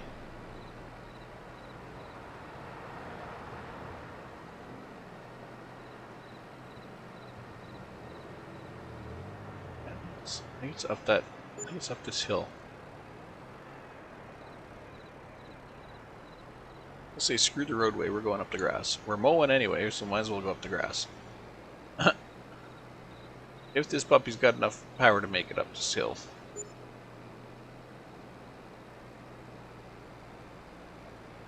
Ah, field 24, I see it over there. Buddy!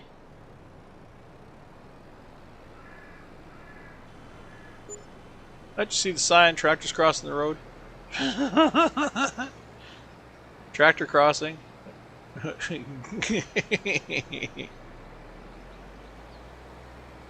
Caution, tractor crossing. Alright, let's see. I can't even really tell where the field is here. Oh, yes, I can. There it is. Okay. So the grass in the field is darker than the grass outside the field. Got it. Alright. Let's get this shit unhitched, unloaded, undone. Let's do this. Front mowers. Oh wait. Oh, we're just gonna be able to mow all the grass. All right. I'm good. I'm good with this, I guess. Oh shit.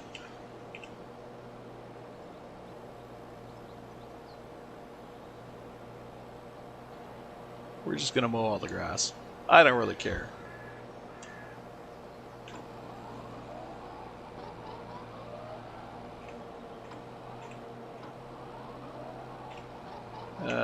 Back one.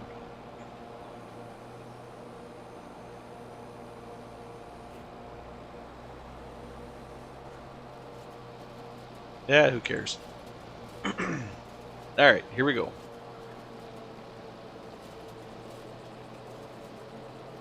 Oh shit, this is not a tedder, this is a windrow. Damn it! I brought the wrong machine.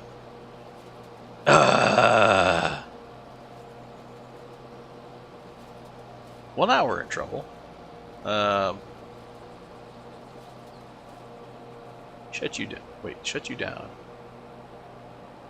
Oh, did my other tractor? My other tractor just finished. Nice. Okay. Let's fix our screw up.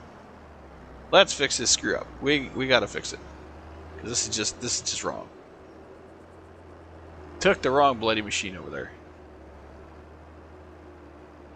So, since I gotta bring a second tractor over there anyways, well, I don't have to, I'm just going to. What I'm going to do, we're going to drop this sucker right here. We're going to attach this sucker to the front.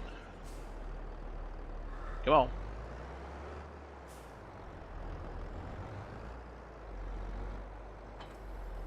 Whoa, whoa, whoa, whoa, whoa, whoa, whoa, whoa, whoa.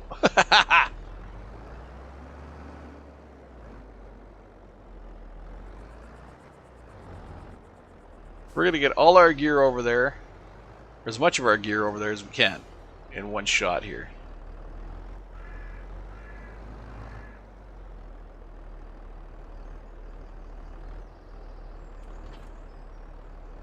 Really? You want to play like that? Let's drop on the damn trailer. Okay.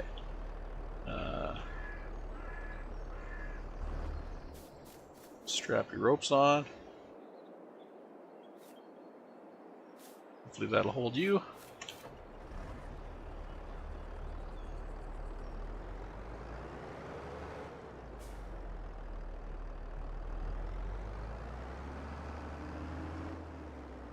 Ah, crap. We're not going to be able to bring the baler at the same time, though. Wait, where's our baler?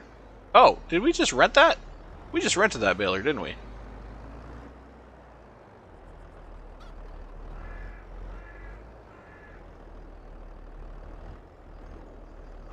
I need my forks. What am I doing?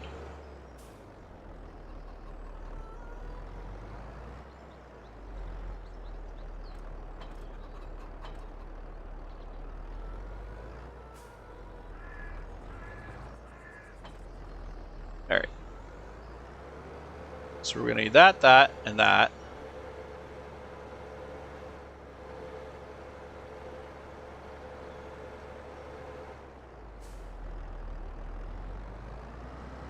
And the tedder, and the baler.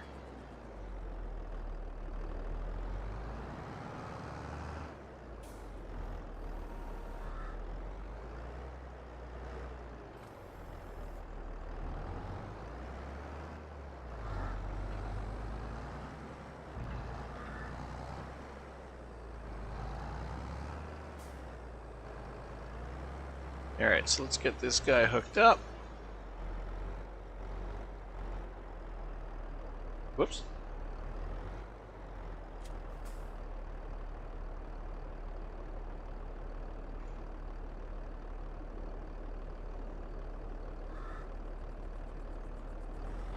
Now you might be thinking, why don't you just hook up the tedder to the back and go like that? Well, it's because I need the flatbed. I need the flatbed to bring the bales to market. So, I might as well take the tedder, the flatbed, and the bale carrier at the same time. We're going to rent the baler again. So, this is the rest of the equipment that we need for this job. We do need the tedder over there, or not the tedder, the windrower, because that's going to help us organize after we spread everything out with the tedder. It's going to help us organize everything back together again. So we did technically need the windrower over there anyways. It's just not what we need at the start.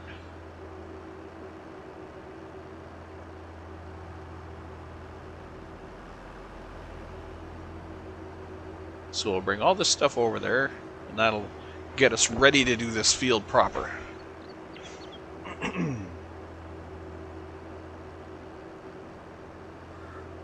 As we got our field done, it is June 5th. The day before the fields will change. And we got that field planted in time. So that means when the field state changes... Oh, buddy, what are you doing? That means when the field state changes at the end of the month, the whole field will go, instead of just a part of it. What the hell is with drivers in this town? Can you not see the lines? Can you not see the yield sign? Are you a moron?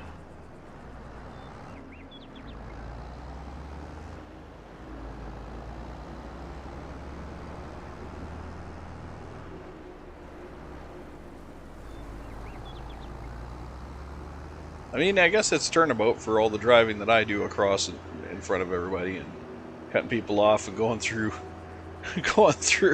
circle around's the wrong way. kind of like that. I guess it is turnabout. Just driving up hills. Oh, I'm not going to make it up this hill. Oh, maybe I will. There's an opening. There's an opening. There's a gap. We're through it. We're through it. Come on. Come on. Come on. Come on, Cletus.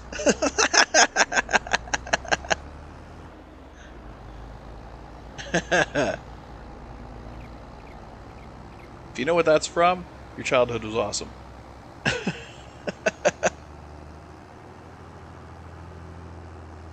Come on, Cletus. Come on. Come on, Cletus.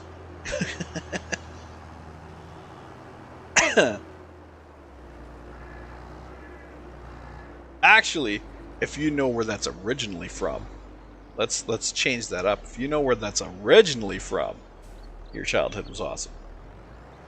Because that actually became popular, and there were, I don't want to say spin-offs, but there were copycats that paid homage to the original. But I'll tell you right now, the original was not a cartoon, just so you know. Just so you know.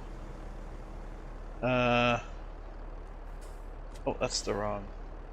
I don't know why it always shows the trailer as being the one that's at the back.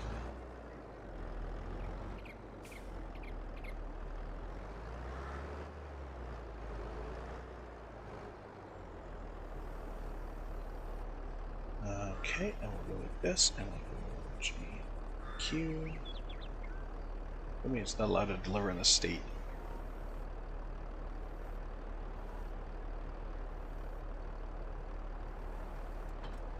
No. Gotta put it right down on the damn ground. Alright. So... take this off. Actually gotta undo the straps.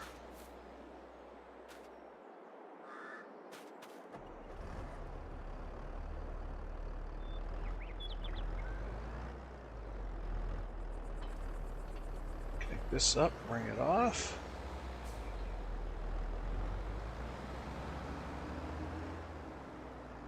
And we can put it right here.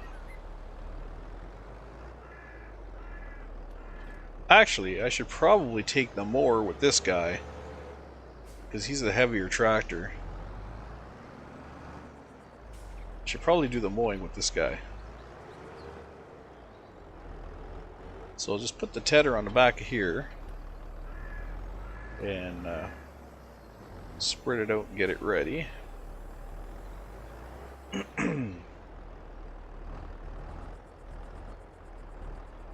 So, and then what I'll do here is I'll drop the mower.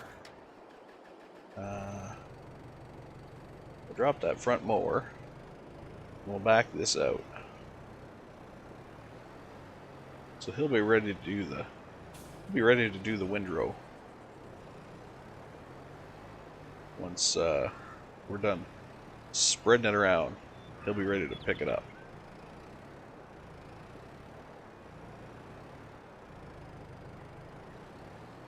Okay. I think now we're good.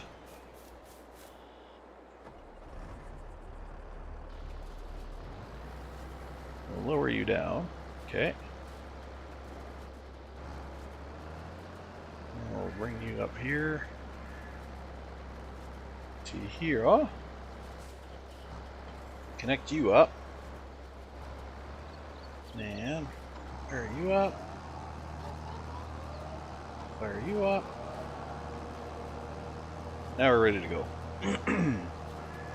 Huzzah! Yeah. Let's roll.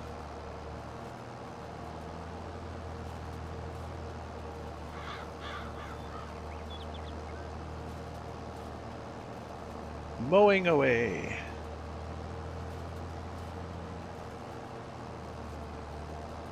Then we'll bring the windrower through to make it all nice lines.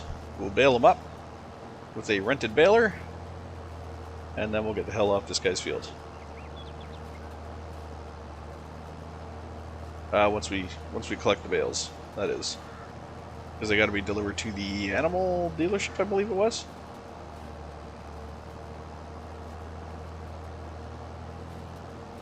But hey, that'll be more money towards our farm terraforming. I think at this point we need the big government loan to get that done. Not going to, but it would be nice. Or, you know, just forget the game is running after I sign off. Just let it sit here for a few hours running. Next episode would be like, hey, why are all our fields ready to go? Wait, why do we have like $100,000? Oh, I forgot to stop the game.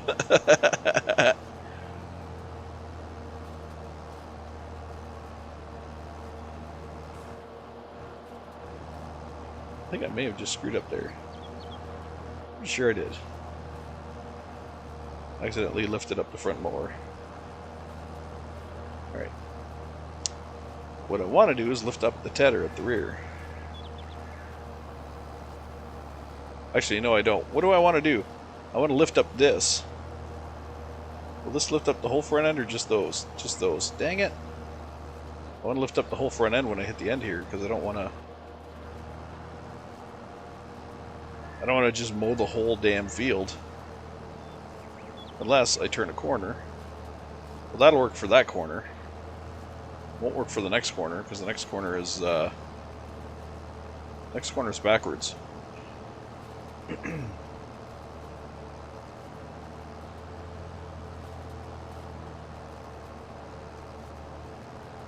So I guess we're just mowing random grass in this next corner. Because, yeah.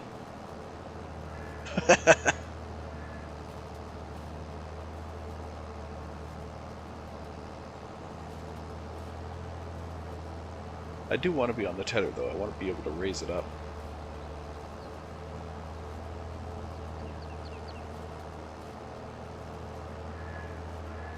Pulling right off the field.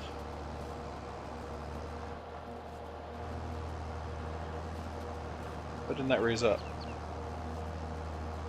Oh, because I'm on the tractor. There we go.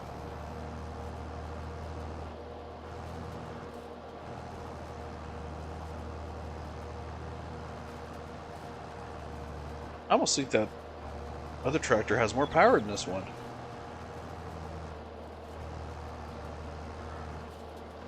I don't think it does, though. But it almost feels like it does.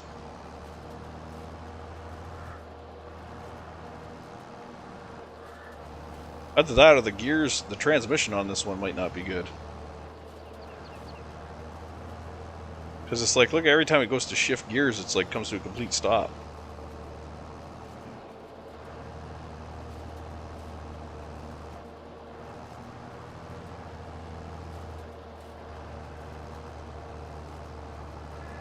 What is going on?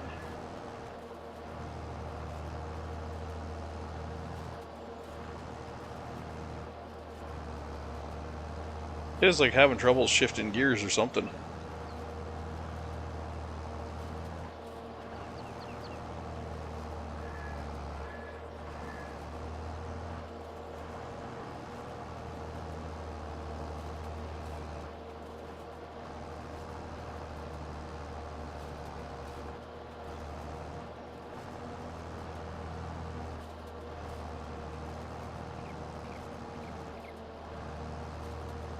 Yeah, what is going on here?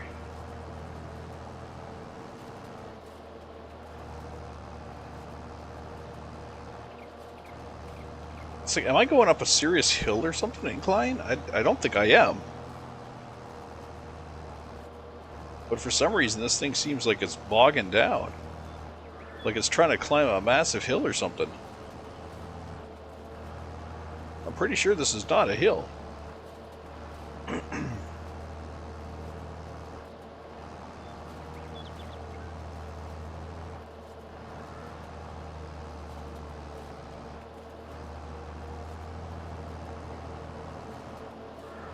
Maybe it is a hill, but it's not like a massive major hill he's trying to climb here. What's going on?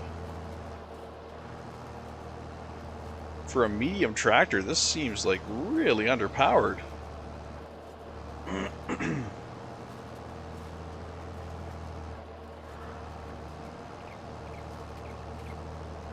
I'm willing to bet my small tractor could handle this better.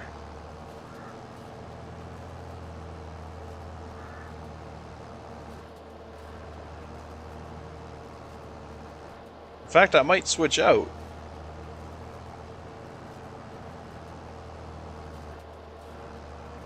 Because this is kind of sad.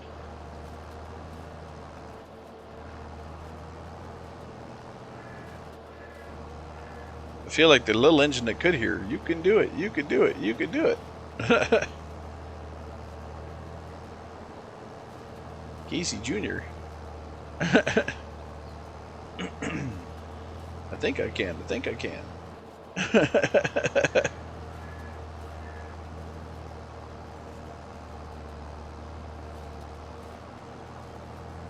That was painful. Oh, here we go again. What in the hell?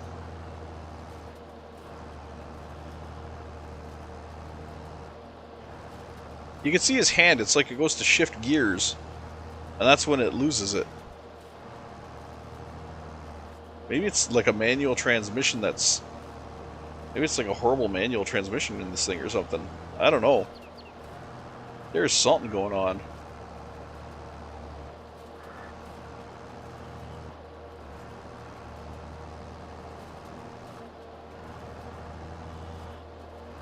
Yeah, look, he jumps up to second gear, and that's when all goes to hell.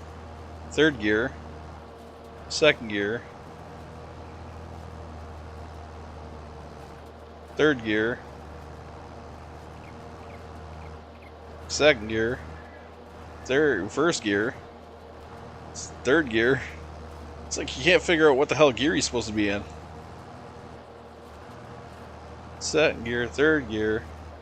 Second gear. You don't know what the hell gear he's supposed to be in. It's just like find the gear and stay in it, bud.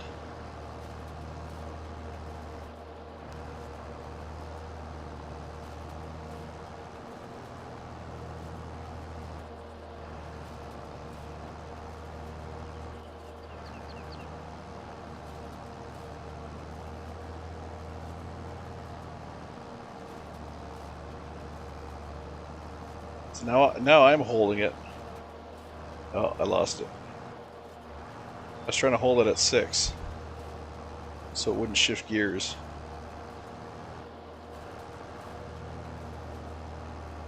Trying to hold it around 18.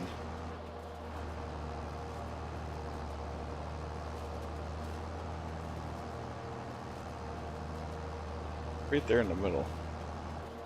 Ah, I went too high. Gotta hold it a little before the middle.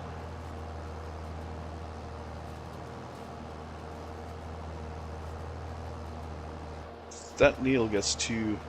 Yeah, the needle moves too far, it shifts gears. In between 18 and 20 there.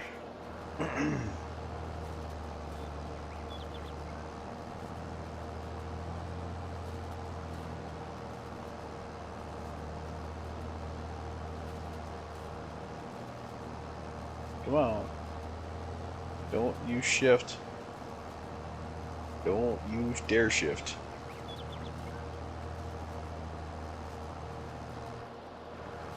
Ah.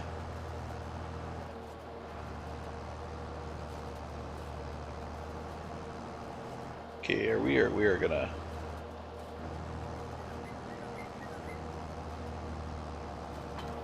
We're gonna attach you. Just push you the hell out of the way.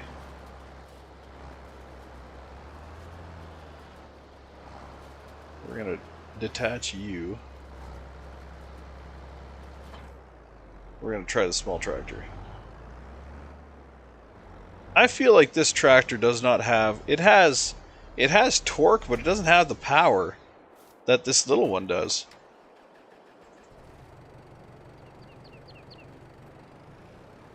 I shouldn't say it has torque, it has weight.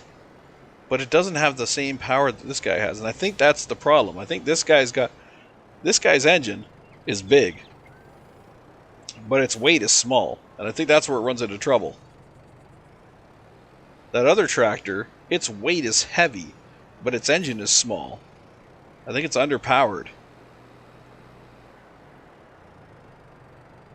So that's where I'm having trouble. I have a small underweight tractor, and I have a larger underpowered tractor.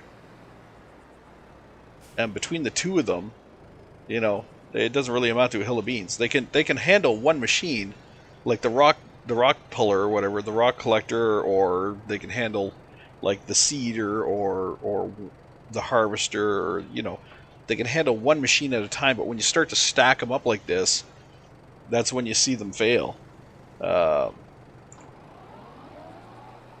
I don't like that. I want my machines to be able to do shit.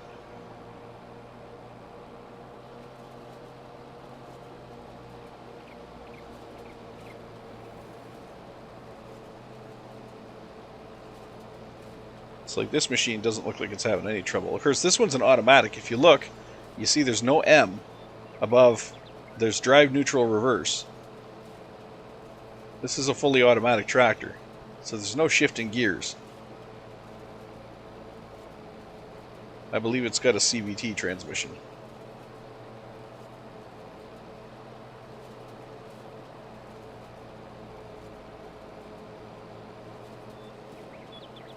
Which is much easier on the engine. The way a CVT works, it's basically a belt that slides up and down a cone, basically.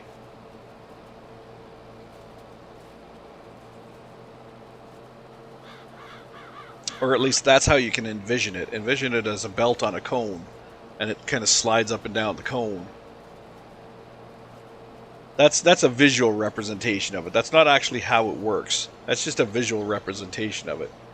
It's a belt drive that basically slides up and down a cone, so you can change gears basically depending on where you are on that cone is what gear you're in. So it's actually a much smoother transfer. It's a much smoother entrance in and out of gearing than it is for a gear to come in and another gear to come in and this shaft to suddenly start spinning and that shaft to stop, and this it's much cleaner. I don't want to turn it off. I wanted to raise it up. Oh. Well. Damn it.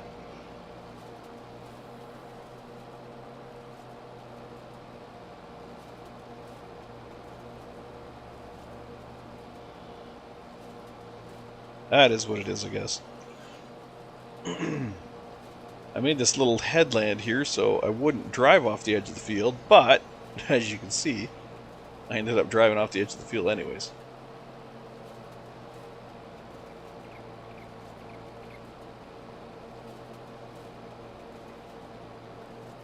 So we will mow this field, we will flip this field, all in one. Then we will windrow this field, bale this field, and then get the bales off to the animal cellar.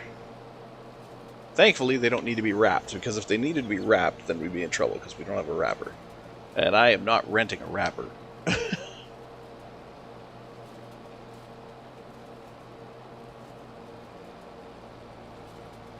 Bad enough I gotta rent the baler.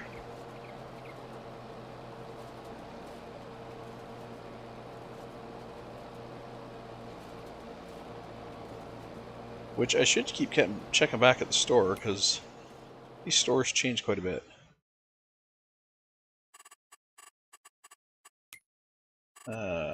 No, it's P.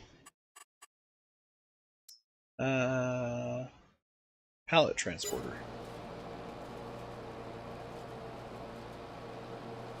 For transporting pallets.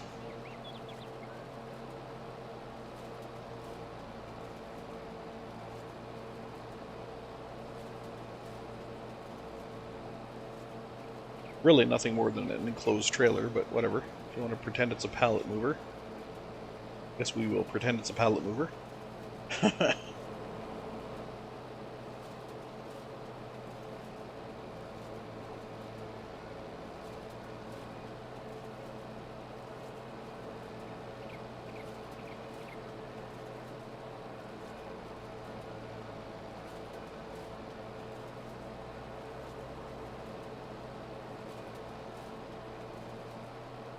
see, this guy's having no trouble whatsoever driving up this field.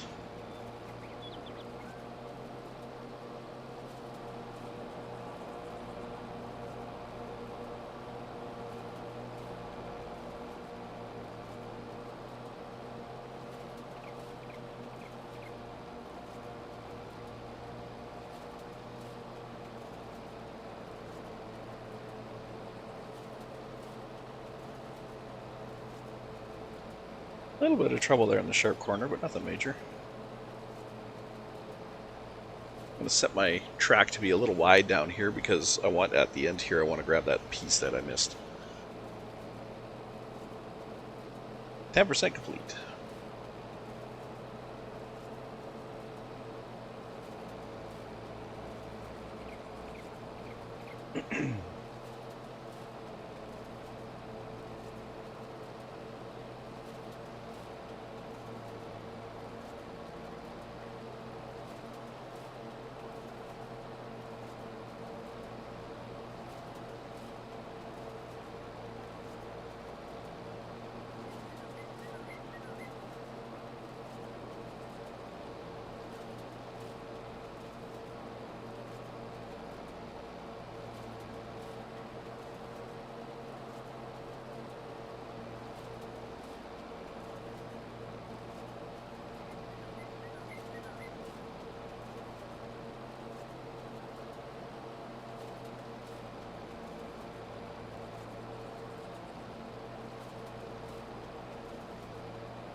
Alright, swing back and up.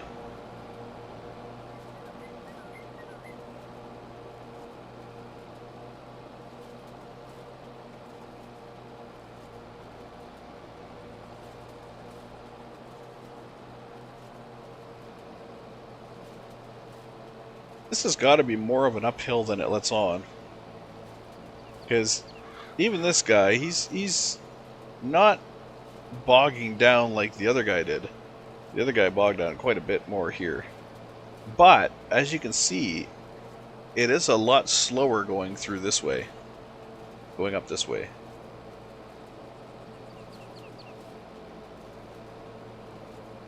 Than it was coming down the other way.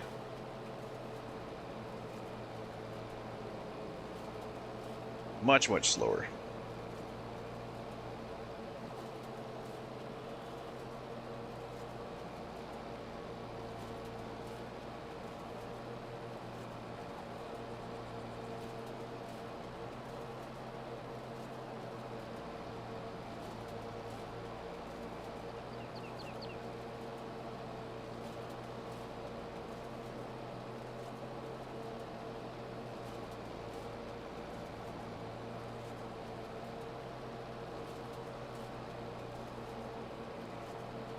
Alright.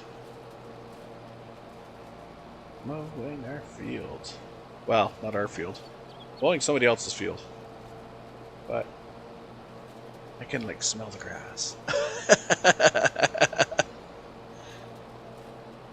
Is there any smell better than freshly cut grass? Well, I can't say that. Yes, there is. There are quite a few smells that I like better than fresh cut grass, but fresh cut grass is straight up there. It is definitely one of the nicer smells. Along with apples and cinnamon. That's an amazing smell as well. We're getting to that time of year now. We're getting to that time of year. And I'm all for it. I'm not really a winter person, but I do like things that come along with winter. Like apple cinnamon. And hot chocolate. I love hot chocolate, but I ain't gonna drink that stuff in the summer. I won't. But I do love my hot chocolate. I like my gourmet hot chocolates. They're much nicer tasting than, you know, your regular powdered hot chocolate. I like my gourmet hot chocolates. And chili. I went and it's very fall weather outside. It's kind of crisp, cool, damp. So in my mind today, I went, you know, what is this? What kind of weather is this? It is chilly weather. It is, and I ain't talking about cold. I'm talking about chilly. I'm talking about food. It is chilly weather, and I am for it because I am going to make my chili. So I went and got the ingredients today to make my chili, and yeah, that'll be happening later this evening. I put it on in the evening because if I don't put it on in the evening, the smell is going to drive me crazy all day. Because I do the slow cooker, 8 hours minimum in the slow cooker. Excuse me. I run her in the slow cooker minimum 8 hours. Get all those flavors out and mixed around and churning in there. Get them all the garlic and the onions and all that. You get it to penetrate the meat and the sauce. Oh, and then you wake up in the morning and you can just smell it. You smell it. Oh, it smells so good. So yes, for those wondering, I put it on at night and I let it run all night. And if you think that's a fire hazard, you're full of yourself. It's no more of a fire hazard than sleeping with your furnace turned on.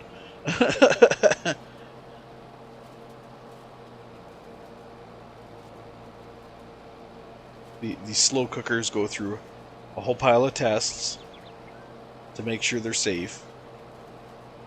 If it's going to start a fire, it'll start a fire during the day just as easily as it will at night. And it's not going to start a fire.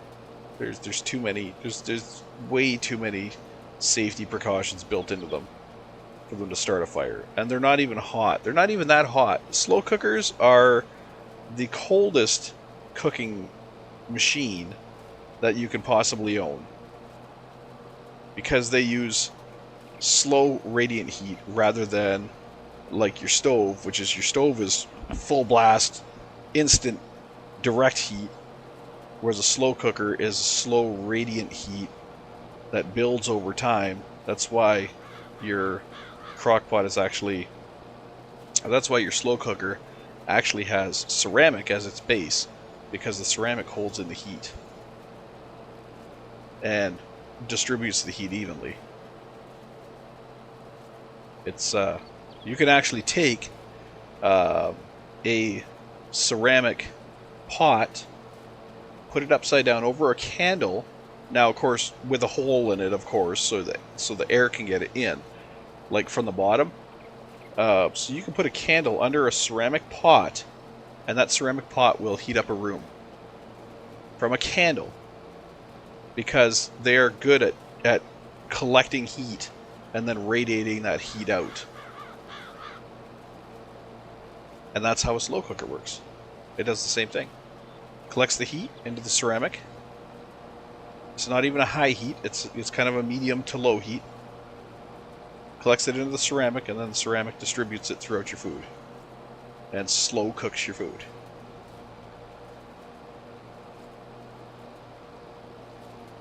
So, anyone who says leaving a slow cooker on at night, I'm not talking a pressure cooker, I'm talking a slow cooker. Anyone who says leaving a slow cooker on overnight is dangerous is full of shit. It is not dangerous. It is perfectly safe. And in fact, they're designed to do that. They have automatic timers for start, stop, cool up, or warm up, cool down. Everything on them is designed for you to basically press the buttons and leave it alone for hours and hours and hours. Not sit there and babysit it. So, anybody who says you can't run a slow cooker while you're sleeping is full of shit.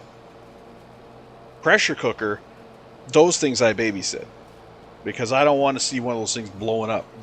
If you don't do a pressure cooker right, you can cause some serious damage. You can blow up your kitchen. And I've seen photographs of it happening. I've had a friend who it's happened to, and yeah, I will not have a pressure cooker in my house for that simple reason that they can blow up if something isn't done right. So yeah, no, won't have a pressure cooker in my house.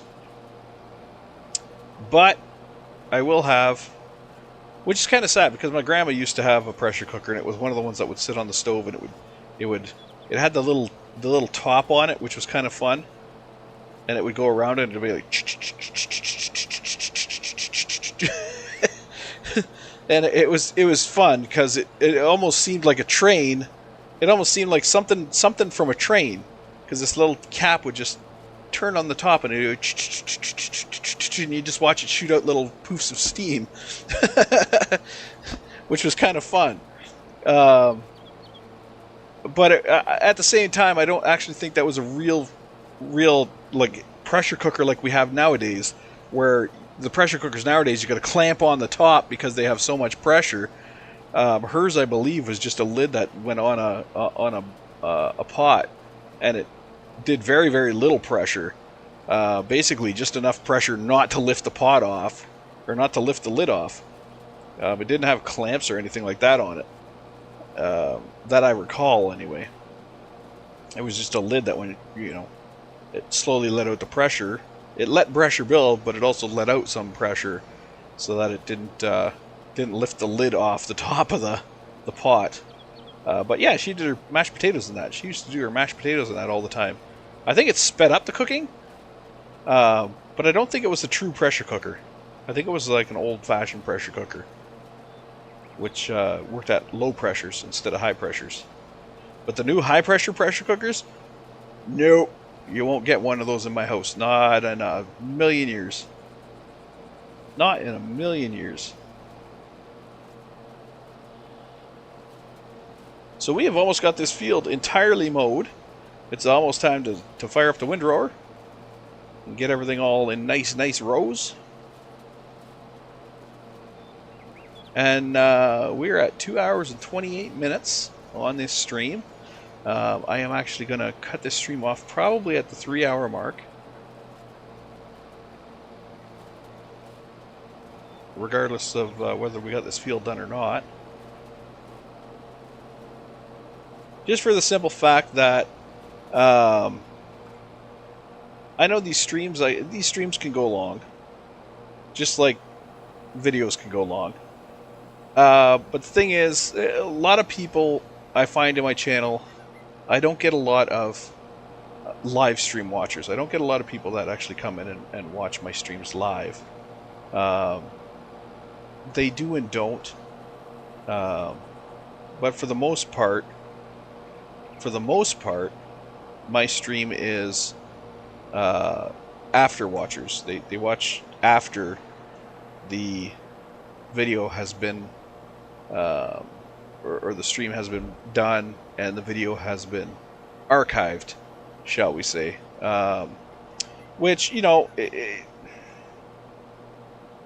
it's a good thing. I think it's a good thing. You can watch at your own pace. Excuse me. Which is usually why I do pre-records, because if I do pre-records, I can record as I don't have to plan out a live stream like I'm doing right now. I actually have to, or I could just record at any time. If I have an hour free, I can do a recording. I don't have to sit down. I don't have to set up the screen behind me, which is across my living room. I don't have to set up any of that to do a pre-record because I don't have the chat up here. I don't have any of this stuff across the bottom here. It's just the game. The game takes up the whole screen. And honestly, I prefer that format. I prefer the game to be front and center, because that's what people are coming to watch. They're not coming to watch me. They're coming to watch the game and hear my commentary along with the game. They're not really, you're not sitting here staring at me. At least, I don't think you are. I think you're watching the game and listening to me. So whether the game's full screen or not, it doesn't really make a difference. But when I'm live streaming, I want to have the chat. I want to have this stuff over here, and just so people can find me and whatnot. Whereas a pre-recorded, I could put like my website address. I could put it in the end credits, and people are gonna have an option to watch the end credits. I don't need a live chat, so I can completely get that off the screen. There's stuff I can do on a pre-record that I can't do on a live stream. Live stream, I feel, is more constricted. The video window's smaller. I have to have more on the screen, and so I'd much rather, don't do that, do my pre-records than my live streams, because I feel like the viewer, you, gets more out of my pre-records, because like I said, most people who watch my videos will watch them after the fact. Woo! We're a little front heavy again. We're a little front heavy. Weehaw! Okay. We're gonna just park you here. We're gonna hook this guy up to the windrower. Yeah, see, this guy's a manual transmission only. He's got high gears and low gears. So I do notice that it takes, like going from forward to reverse, there's a delay there while he shifts gears. That doesn't happen on the other tractor. So I think from now on, when I go to buy a tractor, I'm going to be watching the gear set. Because the manual transmission does not seem to be as nice or useful as the automatic transmission. It actually seems like it's harder to use. Alright, let's fire it up. Wait, what? Why'd you do that? I didn't hit X. I didn't hit anything. I was gonna hit 3. All of a sudden the tractor's like, no, we don't want to do this today. Anyway, so we're going to windrow up the field here and get it all ready for baling, and then we'll go rent our square baler again, because I'm pretty damn sure we don't own a square baler. I wish we did.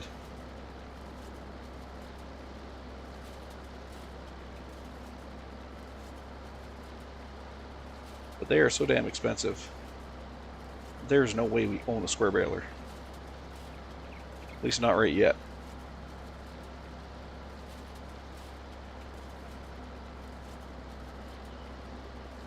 I could have swore we bought it, but I'm pretty sure we rented it. The green one that we had. I'm pretty damn sure that we rented that. If we bought it, then I would be jumping up and down for joy right now, but I'm pretty sure that it was a rental. I may not have access, but I have the ability to drive over it, so kiss my ass.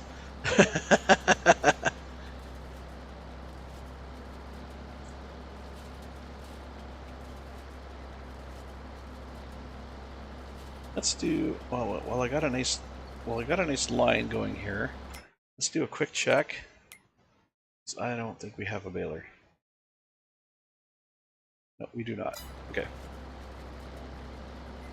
Just check our selling stuff.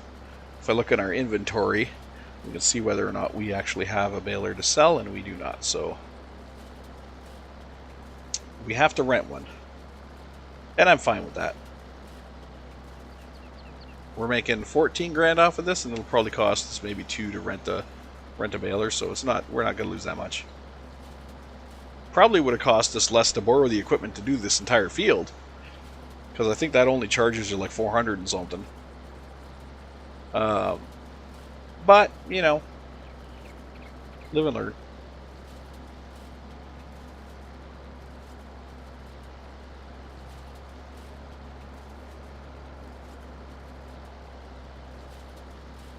That's actually, I believe that's probably a cheaper way of doing your own fields.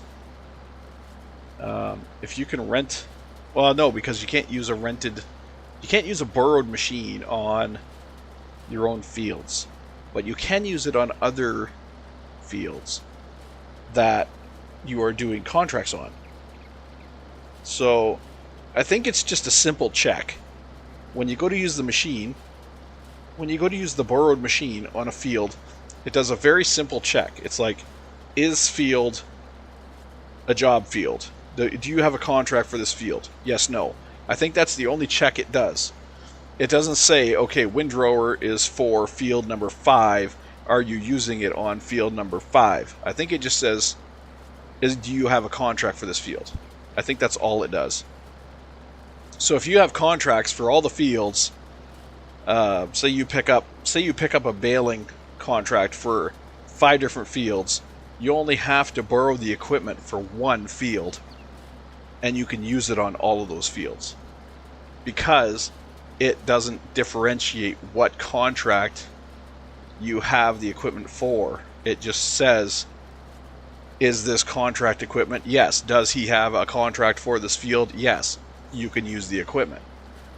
It doesn't break it down to the actual field number, which is kind of a little bit, you can exploit that. I'll guarantee you can exploit that pretty good. Especially at the start of the game when you don't have any equipment at all. You can probably make some good bank, some good coin, by exploiting the fact that there are going to be a lot of fields available to do contracts on. And say if you pick up all the baling contracts and borrow the equipment for only 1 of them, you could do all the baling contracts with that 1 set of equipment. And there's no, as far as I could tell, there's no limit on the lease for those. It's an open borrow, meaning until you hand in the contract, you have the equipment available to you. So as long as you don't hand in that contract, you can use that equipment for, you dickhead. As long as you don't hand in the contract, you can use that equipment for as many fields as you want, as long as they're contract fields. So that does seem like it can be an exploitable thing. And when I say exploitable, I don't mean like, cheating or anything like that. That's not cheating. It's just using the system that they've given you to your advantage. You are exploiting the system. It's probably not what they intended you to do, but you can do it because they allow you to. You're not breaking any rules. They just didn't make the rule that says you can't do it. So it's considered an exploit, not a cheat.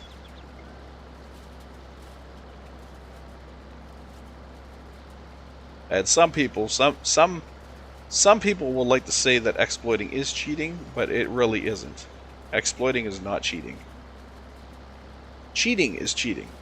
In order to cheat, you have to do something that you're not allowed to do. Like specifically not allowed to do. Like if they said you can only use contract equipment on contract fields, and I found a way to use it on my field, like if I got around that rule, maybe I made a change to my software, or maybe I changed a file or something like that, then I'm cheating, because that's not what the game's intended or designed to be like. That's a cheat. But if the game has something designed into it and they didn't think to block it, then until they do block it, it's considered an exploit, not a cheat. And exploits, in my mind, are not cheating. That's the same as all these time runs you see. You see time runs for games like Super Mario and all that stuff. People will use exploits, not cheats, because cheats aren't allowed. But people will use exploits to make their speed runs faster. Like maybe there's an invisible wall that they know, or they found, that they can bounce off of. Well, the developer put that wall there. That wall is usable. Nothing says you can't bounce off that wall. Because if somebody said you can't bounce off that wall, they wouldn't make it. They would make the wall so you can't bounce off of it. But because that wall is there, and because you can bounce off of it, you are not cheating. You are exploiting. And in speedruns, exploiting is fine. Cheating is not. So that's where the differentiation comes in. And I think that's where this comes in. It's not an exploit, it's cheat. Or it's not a cheat, it's an exploit. if I were to rent the equipment for this field and then go mow another 3 fields under contract, because it allows me to do that, that would just be an exploit. It wouldn't be cheap. So all these conversations that I have with myself. I mean, technically I'm having them with you, but technically there's nobody here right now, so I'm having these conversations with myself. That's the reality.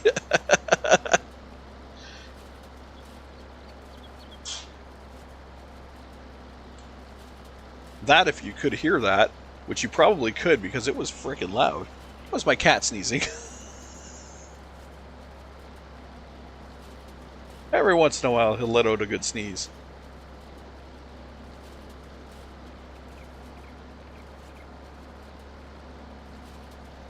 No, he doesn't have a cold. We'll just stop that line of commenting right there. No, he does not have a cold. No, he's not feeling under the weather. He just sneezed. Animals sneeze just like you or I. Occasionally, when you get dust or something like that in your face, you'll sneeze. Or if your nose starts running, you'll sneeze. Just random. It happens.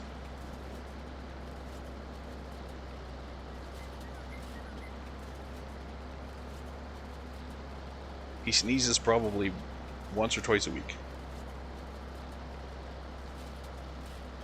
Once or twice a week. He snores more than that. He is a snoring cat. He's like his daddy. He's got sinus issues. We get the snore going, right, bud?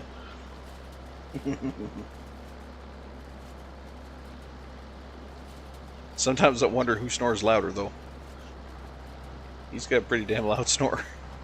I recorded it one day. Uploaded it to my Discord so everybody could have a laugh.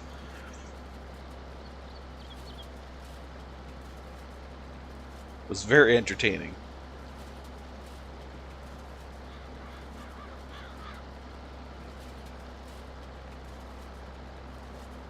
Alright, so we're going to get this field all windrowed. And then I guess we have time for baling. I don't want to spend too much time on stream. Like I said, people where I was going with that conversation earlier was people will usually watch these after the fact. So even though I could stay on here for 5, 10, 15, whatever hours, depending on how busy I am or what else I have to do, even though I could be on here that long, I don't like to be on here that long because, as I said, a lot of my viewership is not when I'm live, it is after the fact. People will watch me at their own leisure. And unfortunately, Twitch is not good for that. Which is why all of my archive, everything, all of these videos are automatically sent to Twitch and YouTube, which I don't give a shit what Twitch thinks about that.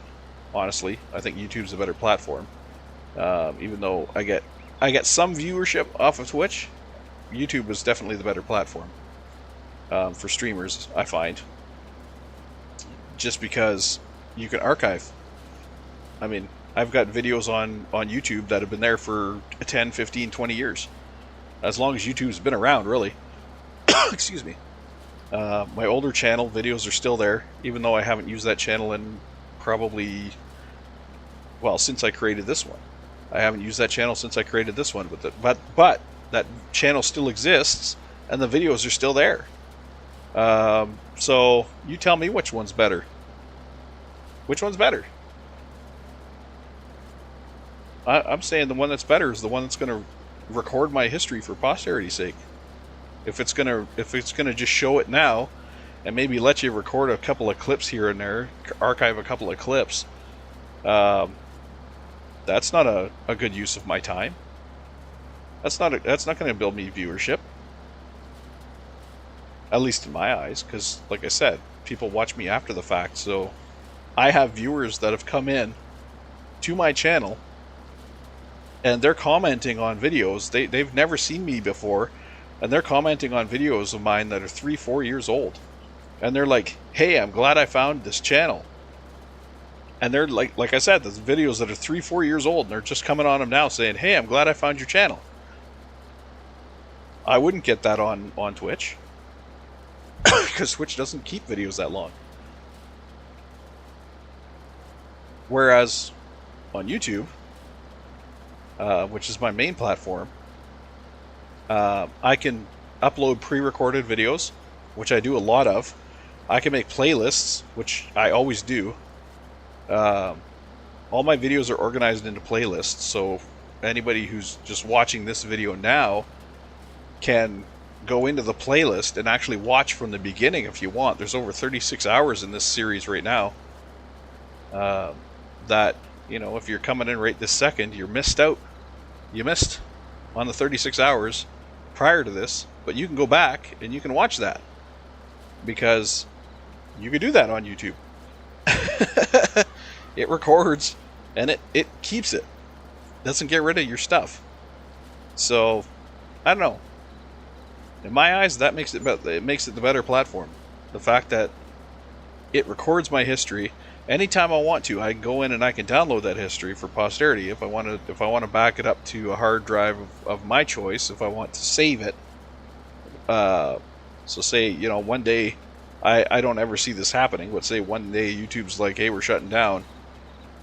I can be, okay, I'm going to grab my whole entire archive and download it over, you know, months.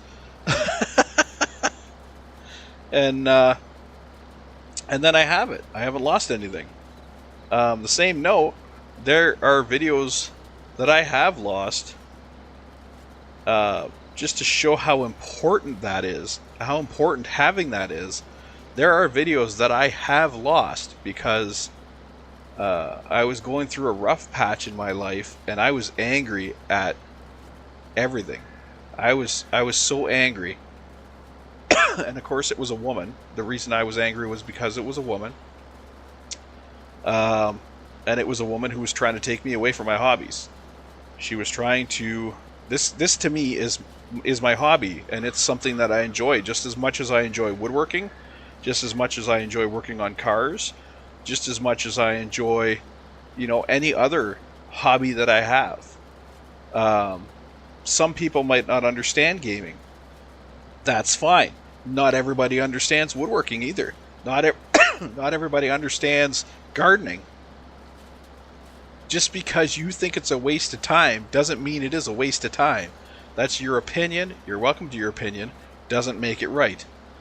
So, for me, excuse me, video gaming is a very worthwhile hobby. It gets me out of the real world. It pulls me out of the real world, puts me into this fantasy world, where I can do what I want and be what I want. And just being able to do that for the briefest amount of time is powerful. Having that enjoyment, just having that, being able to forget your own problems and just have fun in some imaginary world where fantastical things can happen, where you are your own boss and you are in control. That's a very powerful thing. Some people would call it escapism, and you know what? It is escapism. There's nothing the frig wrong with escapism. If you want to escape your own life for a little bit, nothing wrong with that. Excuse me. The problem comes in when you escape life and don't take charge of your life. So, if I were to play video games and just say to hell with my real life, stop going to work, stop doing this, stop doing that, then there would be a problem. But that's not the reality for most gamers. Most gamers, the reality is they play video games as a pastime, just for fun. Gets their mind off of things. And there's nothing wrong with that. And if you don't understand that, it's not their problem. That's your problem. If you think that somebody needs to get off their video game to pay attention to you, That's a you problem. That's not a their problem. That's a you problem. You're the one that's neglecting. You're the one that is seeking the attention. You're the one that is feeling neglected. You're the one that is, maybe you want something done now, and it doesn't have to be done now. It can be done later. It can be done an hour later, or even, 30 minutes later, or even 2 hours later. Nothing's going to change if it's done now or done later. It's not going to change reality. So, I really love it when somebody comes in and they say, oh, playing video games is a waste of time. Or, oh, my husband, I hate when he plays video games because he doesn't do his chores. Well, in reality, I find that that's never the case. It's never the case. In reality, what usually happens is, not saying all the time, I'm saying usually, what usually happens is, the wife or the husband, because there are lady gamers out there, will come in and they'll say, can you do this? And they'll respond, absolutely, I can do that. But nobody sets a time limit. Nobody says, can you do this now? I need this done now, and why I need it done now. It's if you don't walk up to somebody and say, I need to clean under the cupboard, and in order to do that, I need the garbage taken out. Can you take out the garbage now for me, please, so I can get to cleaning under the cupboard? That's a very logical request. And if a request was made in that manner, I want to clean under the cabinet, but I can't do that until the garbage is taken out. Can you please take out the garbage? I would say 90% of gamers will say either give me 1 second to finish what I'm doing, which is reasonable because a lot of games you can't just hit pause and stop. You have to get to a point where you can physically get away from it. Otherwise, you're going to suffer negative effects, which I realize it's a video game. I do. But just because it's a video game doesn't mean that negative effects aren't a thing. So, just deal with it. If they say, yeah, I'll be there in a second, normally they'll be there in a second. As soon as they can get away, they'll get away. Now the problem comes in, do you want to lease it for $7,000? No, because I'm making 14. Why am I going to lease it for 7? No. No. We're not leasing it for 7.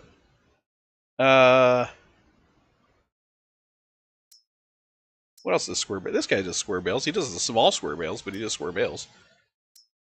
Excuse me.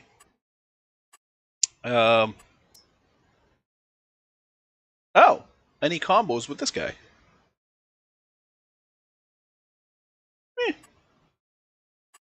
I can almost buy those. But you know what? I'm just going to rent this guy. I can't. Can I rent this guy? Can I lease this guy? I can. Okay. So he does the small bales. Which is going to be fun to load on our trailer. But whatever. It is what it is. Let's lease him. For $1,000? Sure. Anyway. Where was I? Oh yeah. If you tell a gamer why you need something done right now, odds are they'll do their best to do it as soon as possible. If you tell a gamer just to do something, they're going to schedule it. It'll get done, but they're going to schedule it. And just because their schedule does not meet up with your requirements, or not your requirements, but your wanting it done this second, that is not a them problem. That's a you problem. That is a you problem, 100%. Because you are the one that wants it done now.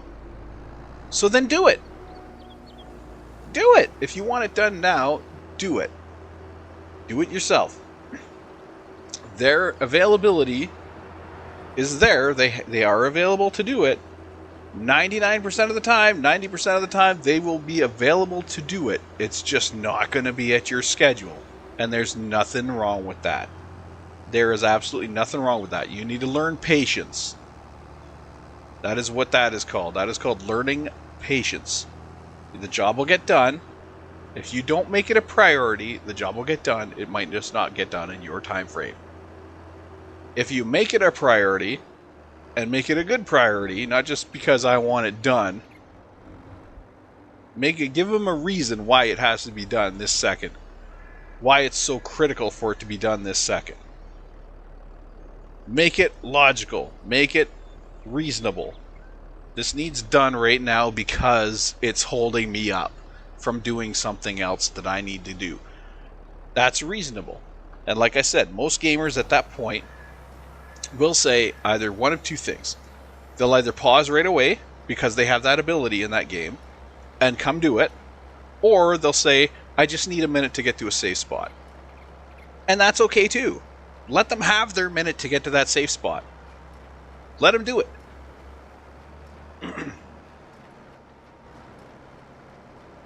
Like if my woman walked in right this second and said, hey, I need you to come and do the garbage, I would say, okay, just let me finish this row. And I would do that. I would finish this row because I don't want to stop halfway through this row. I could stop halfway through this row, but I don't want to. So I'm going to say, okay, give me 1 second. I just want to finish this row, and then I'll come and help you. There's nothing wrong with that. There's absolutely nothing wrong with that. Now, if I said, well, you know, if she walked in here and she was like, I need you to take out the garbage, and I'm in the middle of streaming, and say I'm 30 minutes into streaming, I need you to take out the garbage. Well, hon, I'm streaming right now, but I'll get to it. It's probably not going to happen for the next 2 hours or so, because I'm streaming. I'm not gonna drop a stream to go take out the trash if there's, you know, no emergency to do so. It's just not going to happen. You know, so you have your priorities, they have their priorities, and between the two of you, you have to find a balance, and that balance exists. So if you're sitting there saying, oh, my husband never does this, never does that, never takes out the trash when I ask, nah, I'm gonna say a good 90% of the time, they'll take out the trash when you ask. It's just that it's not in your time frame. Or you didn't make it a priority, so they forgot about it. And that's that. That's where that is. That's where that stands. If it's a priority to you, you have to make it you either make it a priority for them and not do it by threatening, or do it yourself. Otherwise, it'll get done when it gets done. And like I said, there's nothing wrong with that. That's how a household works. Sometimes you got to pick your battles. Not everything's going to get done lickety split. It's just like for a man. Not everything a man wants. You think a man gets everything he wants? No. A man doesn't get everything they want. No man on the history of this planet has gotten everything they wanted. So why should it be that way for you? Why should it be that way for anyone? That's not how reality works. So I very much care for my woman. I do. She doesn't get everything she wants out of me, and I don't get everything I want out of her. And there's nothing wrong with that. She does her best, I do my best, and that's all we can expect from each other. I think she's an amazing woman, and I'm very, very grateful to have her in my life. But to say, or to expect her to give me everything that I need out of life is asinine. or to meet my every single demand, that is just asinine. There's no way. There is no way I would ever expect her to do that. And I know she doesn't expect me to do that. And that's fine. That is the way life works. That is how life goes. You are a partnership. You are not, she is not in charge of my happiness, and I'm not in charge of her happiness. That is not how it works. We are partners in this. One of us falls, both of us fall. You know, one of us makes it, both of us make it. You know, that's how it works. That's how it works. If one of us is successful, we're both successful. If one of us falls, both of us fall. That is how it works. That is how a relationship works, and that is how it's supposed to work. So all you can do is be there and do what you can, and don't expect your other half to be everything or do everything, because they're not. They won't. They can't. So getting back to gaming, don't expect every time you say, you know, do this, that person is going to hop and do it right away. It's not going to happen.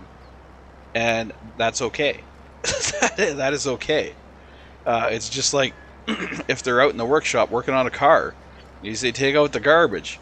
It's not going to happen right away half the time, because they got to clean up, they got to stop working, they got to make sure they're at a safe point. They got to make sure they're at a point where when they come back to the job, they'll remember where they're at. You can't just leave one screw halfway screwed in, because if you're gone, you're not going to remember that screw is only halfway screwed in when you get back. You got to finish putting that bolt in, or taking that bolt out, or putting that piece in, or taking that piece out, or putting all the bolts in that piece. You cannot just slap the pause button on life. You have to finish what you're doing. So when you pick it up, when you come back to it, you'll remember where you were at. And it's the same way for anything. It's carpentry. It's baking, even. It's anything. Cooking, cleaning, even cleaning.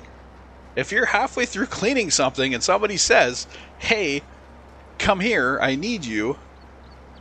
Give me a minute, dear. I need to finish wiping down this mirror, because I'm not going to remember how much of this mirror I finished, or I was cleaning." There's no difference. There is absolutely no difference. So when it comes to gaming, when it comes to cleaning, when it comes to doing anything, when somebody says, "I'll do it in a minute," just leave it at that. Let them know why it's important to you, and let them schedule when they do it.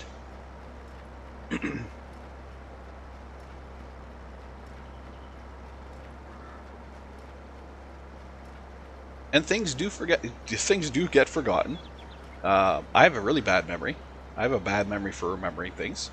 I know, for example, I know that every Thursday, my uniform's at work. That's when the guys come in. They come in every Thursday morning to take the uniforms, to go clean them, and then they bring them back the next Thursday. They alternate. I have enough uniforms for a week. So I'll wear a week's worth of uniforms. So Thursday, I'll hand that uniform in. They hand me back another week worth of uniforms, and we proceed. Now, in a perfect world, where everybody remembers everything, and nobody forgets anything, and everything's done according to a specific schedule, that would work. Unfortunately, we don't live in that kind of world, as I was just mentioning. We live in a world where people have their own schedules, and things get forgotten, and, you know, this, that, and the other. So, for example, last week, I had my clothes there the day beforehand, because I forgot Monday was a holiday, and they would be coming on Friday instead of Thursday. So I had my stuff there. I had my clothes there a week. Well, I should say that week I had my clothes there a day ahead of schedule. Which means the Friday I didn't have a uniform. I had to wear my uniform from Thursday again. So with that in mind, I got my new uniforms, brought them home, wore them, took them in, you know, because it was Thursday, took my uniforms in, came home, forgot my clean uniforms at work. So again, I ended up having to wear my Thursday uniform a second time, because I forgot my damn uniforms at work on Thursday and didn't have them Friday. So I had to wear my Thursday uniform Friday. I had to wash it, wear it the next day.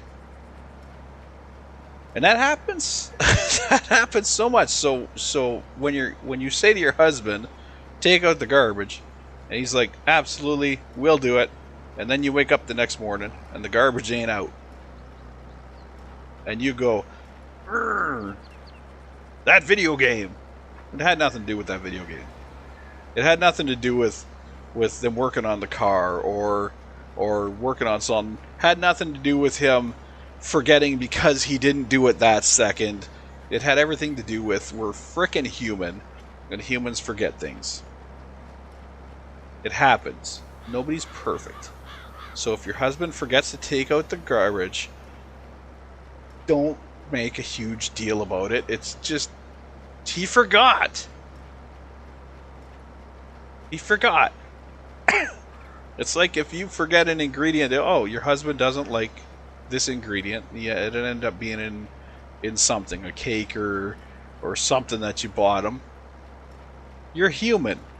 He shouldn't rip you up one side and down the other because you forgot. You're human. Or if you have to call him up and say, what the hell's your shirt size? There's no reason for him to get pissed off about that. It's something you forgot. Who cares? Who cares? You forgot something. Whoop-de shit. We all forget things. You shouldn't be afraid to ask, and he shouldn't be pissed off having to tell you again, something that you should know. No. Women's memories are infinitely better than men's. I'm going to tell you that right now. For the most part. I would say on average. But that doesn't mean a woman has to remember everything. It doesn't mean a man has to remember everything. It doesn't mean anybody has to... it doesn't mean you should be raked over the coals if you forget something. It just means we are human, and these things happen. These things happen, so just let them happen. And I don't know why I'm on this conversation now, because... fuck. It's this ADHD brain going sideways again. This is what happens. I think half the time, this is why people, like I said, watch me. Because they have no idea where my brain's going to go today. And it's so entertaining just watch it go. Oh my god. I get on these moral talks, and I know a lot of people don't agree with what I have to say. I don't care. That's your opinion. You're allowed to have your opinion. It's totally fine. You want to try to cancel me? Go ahead. I don't give a shit whether you try to cancel me. I don't give a shit if I am canceled. Who cares? It doesn't matter. Being canceled? You think it's a superpower. Oh, I can cancel you. I don't care. My channel started small. I don't care if it ends small. I don't care if it is small. I don't care if I have 1 viewer. I don't care if I have 300 viewers, 5,000 viewers. Doesn't make any difference to me whatsoever. I'm still going to do my channel the way I do my channel. So, whatever. I am open and free with my channel. I say what I have a warning at the start of my videos for a reason. It's because I'm going to say what I want. I'm going to do what I want. And nobody's going to frickin' decide whether it's right or wrong. Because your opinion is your opinion. My opinion is my opinion. We are both welcome to it. You wanna make up your own opinion? You go get your own damn channel. Make your own damn videos. You can spout your opinion all you want. Doesn't mean I'll watch it. Doesn't mean I'll like it. I may. You never know. But that's, you're free to your opinion. Just as I'm free as my opinion. Just as any celebrity out there is free to their opinion. And anybody who feels like they need to go out of their way to cancel somebody, man, you are just showing how full of yourself you are. That is... canceling somebody because they say something is the biggest form of narcissistic behavior ever. And that may be an unpopular opinion, but I'm going to tell you right now, it's probably true. If you feel you have to cancel somebody because they said something that you didn't like, I'm going to say right back to you that is the most narcissistic behavior you can possibly display. Taking away somebody's God-given right to say what they want to say.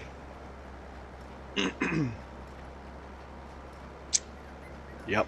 Doesn't matter if it's right. Doesn't matter if it's wrong. That's what this country was. Well, that's what America was built on. Freedom of speech. Freedom to say what you want to say without persecution. You can say what you want. You can't do what you want, but you can say what you want. Nothing wrong with that. Words can't hurt somebody.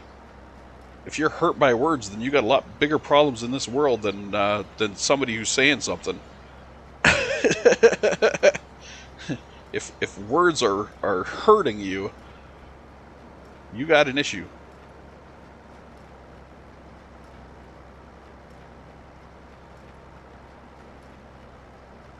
Words have no more power than the power that you give them. There you go. Put that on your wall. Words have no more power than the power that you give them.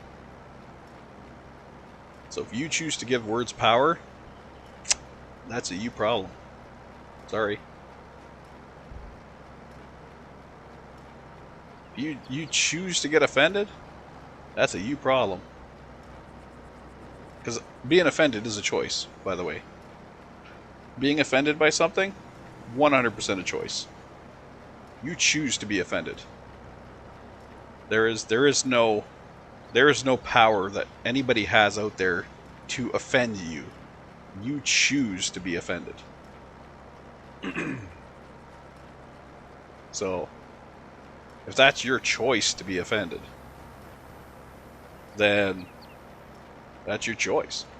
Which is why, I watch these woke individuals. I'm going to call them woke individuals because, that's basically what they are. I watch these woke individuals interrupting people's speeches and interrupting their what do you call them? Not shows, informative get-togethers, whatever. They go to their I guess they are shows. I guess they go to their shows. They go to hear these people speak. And the reason that they go is to be offended. They know they're going to be offended before they walk in the door. They've already chosen to be offended by this person. They're not there to listen to them. They're not there to hear them out. They're not there to judge what they have to say. They've already chosen before they walk in the door to be offended. And that's why I say being offended is a choice. Because these people are not going to these talks to listen, which is what a talk is. A talk is, you go to a talk to listen to somebody. You don't go to a talk to be disruptful or be offended, or that's not the purpose of going to a talk. Going to a talk is to listen, to engage, to learn. That's why you go to a talk. So if your whole purpose in going to a talk is to be disruptive and be offended, then you have already chosen that. That is not them doing that. They have not offended you. You have offended yourself. You are just using them as a reason for being offended. You have already chosen to be offended. What happens if they're not there that day? What happens if they cancel the show? Oh, you're offended because they didn't face you now. You're offended because you didn't get a chance to... It has nothing to do with what they were going to say. But you are now offended because you've already chosen to be offended. You are offended that they didn't show up. You are upset that you didn't get to speak to them, get to show them how they're wrong. You have already chosen to be offended. And that's just a sign. You're not relieved. You're not going to be relieved that they're not showing up because you have the moral high ground or anything. So you're not relieved that they're not going to be there.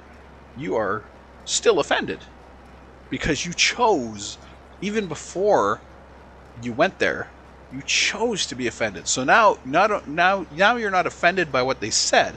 You're offended that they're not there. You're offended that you can't combat them on whatever your platform is that you probably don't even understand. your whole reason to be offended doesn't exist anymore. So now you have to create another reason to be offended because you've already decided that you are going to be offended. So you see how that works? You see how that works? You're not offended because of what they're saying or how they're saying it. You're offended just because you chose to be offended. Being offended is a choice.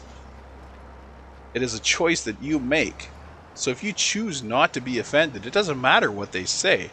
You already know that you're right, okay? Because if you choose not to be offended, then you realize that you are right. There's no doubt in your mind that you are right. So you have chosen not to be offended because you know in your heart you're right. The only reason to be offended is because you don't fully know that you're right. And that's another thing that people don't want to admit, is that the reason they are offended by what somebody says is because it flies in the face of their belief and makes them question their belief. It makes them question their belief. If you are so confident in your belief that you have absolutely no doubt in your mind at all, then what somebody says isn't going to matter to you. It won't. Because you know they're wrong. Without a shadow of a doubt in your mind, you know they're wrong. So why would it bother you if they're wrong? It shouldn't. That's the answer. It shouldn't bother you that they're wrong. You can stand back and go, wow, that person's a fool. Because I know I'm right. So that person is a fool. They're wrong. I know they're wrong. 100% know they're wrong. I don't have to fight them because I know they're wrong. So the fact that you sit back and you go, okay, this person's wrong, but now I have to fight them, just goes to show that you in your mind have doubts about your own validity. It's this bale is not supported. Oh, dang. Well, okay. I thought this bale was supported. I thought this thing picked up both sizes of bales. I was actually pretty damn sure it did. Well, that's sad. Okay, well, if we can't use this guy, then we'll have to leave him here. And we're going to have to rent that other one. Dang. I was not wanting to rent another machine.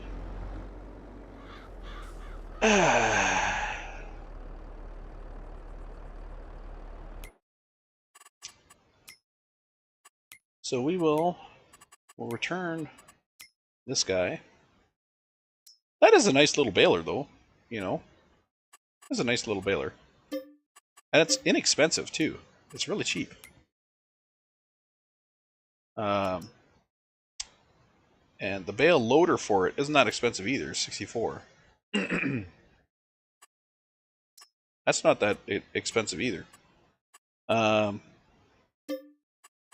let's lease it. 3 grand. Man. So much money. I'm losing so much money doing these rentals. You know what? I'm not taking this guy. This guy has tons of power, but not a lot of driving power.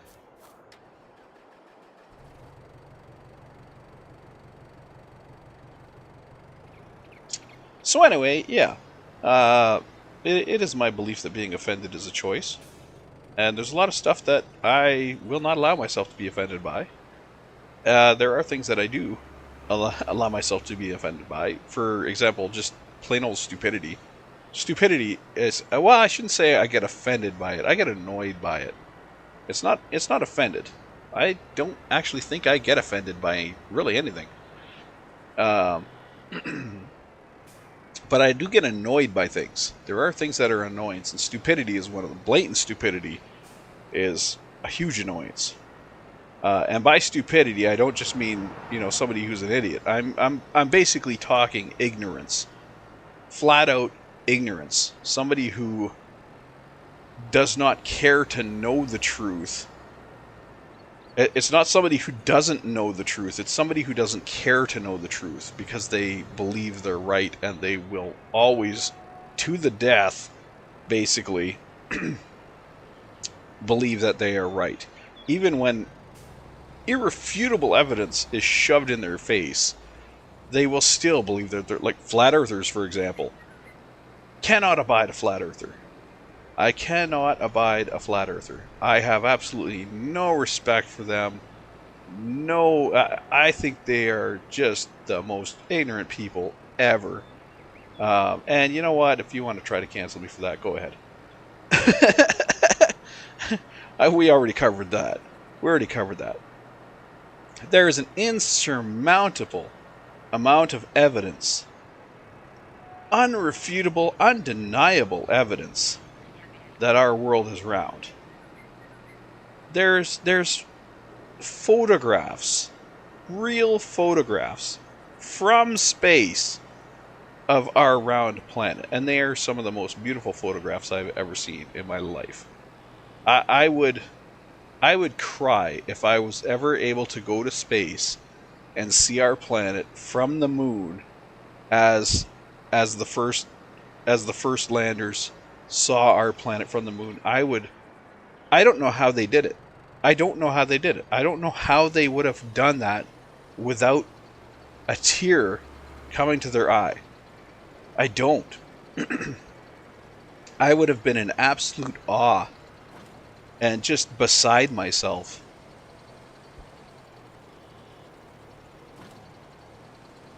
Oh, this is a slow machine.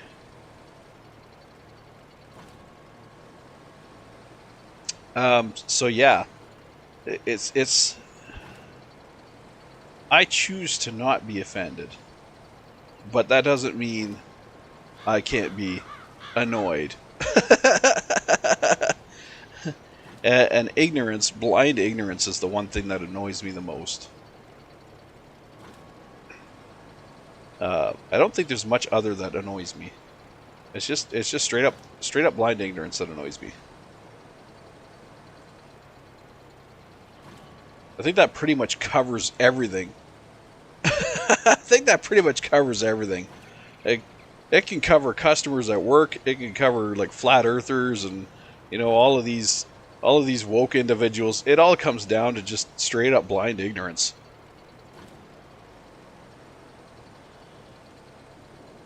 And I think that is one of the biggest problems with, I'm not going to say the world, because the world doesn't have this problem. North America has this problem. It's one of the biggest problems in North America is blind ignorance. And I am from North America, so I have every right to say that. Anyone that says otherwise, well, you're leaning on my rights, so fuck you.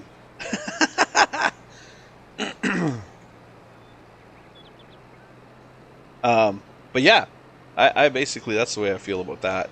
It's just, blind ignorance is one of the biggest problems in North America these days. People who do not follow proof, people who do not follow the scientific method to come to their conclusions. It's a rampant problem. It's almost a disease.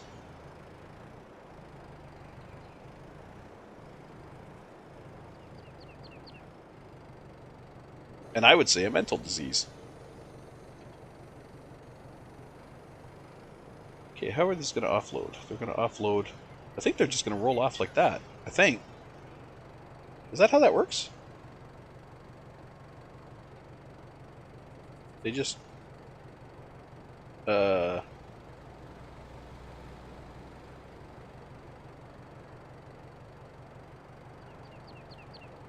they... Okay. Wait, did that bale those all into a big bale? Did that take all those small bales and bale them into one big bale? Is that what happened here?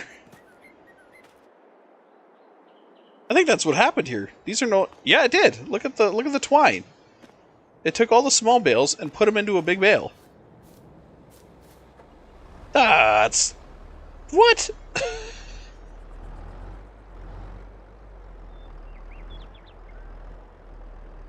That's exactly what it did. It took the small bales and baled them into a big bale. Well, what's the point of small bales if they're just going to be a big bale when they're done?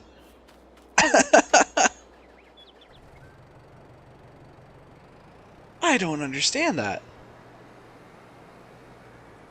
We're going to bale small bales, and we're going to output a big bale. And it's a bigger bale than the other big bales. I think I just broke my brain. I don't know why we're doing this. Why are we doing this?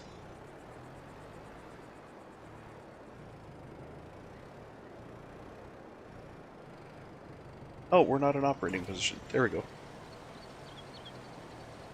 Even though it looked like we were not. I don't understand this.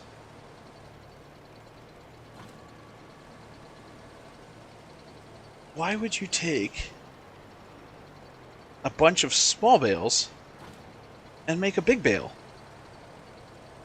Can you... Well, you know what? I guess you could cut the big bale apart and then you would have the small bales again. In a farming situation, if you had a small farm, this would probably be the way to go. Because then you just buy one big bale and you have a whole bunch of small bales for your farm. Like if you only had like maybe one horse or something, or you know, something along that line. I guess I could see that.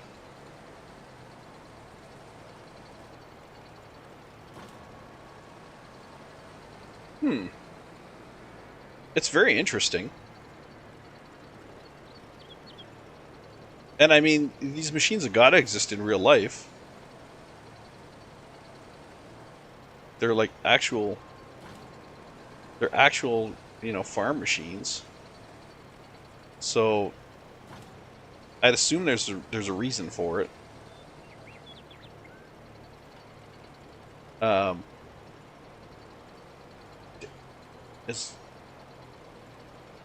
Would I just leave the big bales on the field and then come pick them up?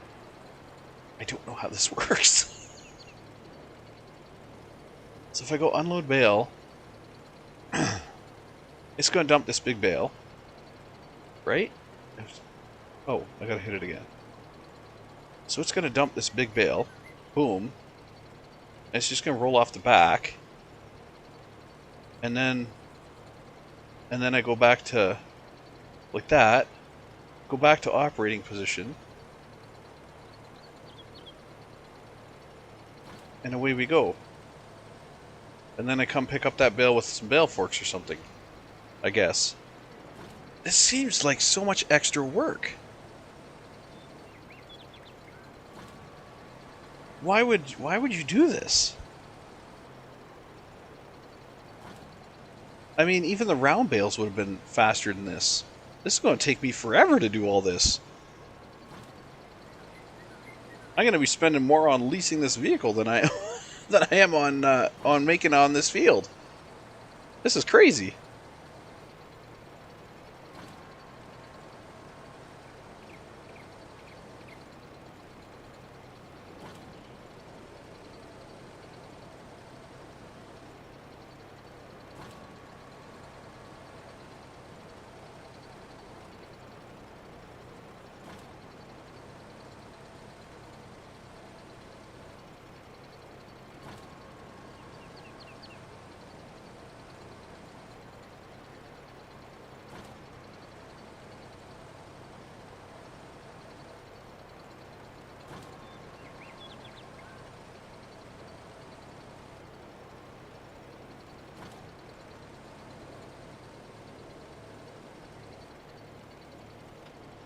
So that's the last one of that one. Dump the bale again.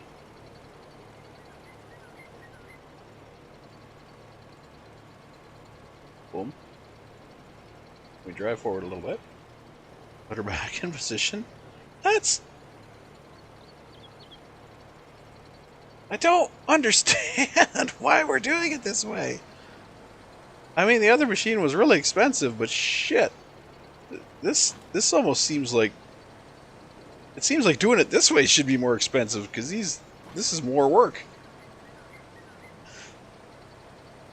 Like, seriously, these bales should be worth more than the other bales. So I don't know why the machine would be cheaper. This seems like a more complicated machine than the other balers. Much more complicated.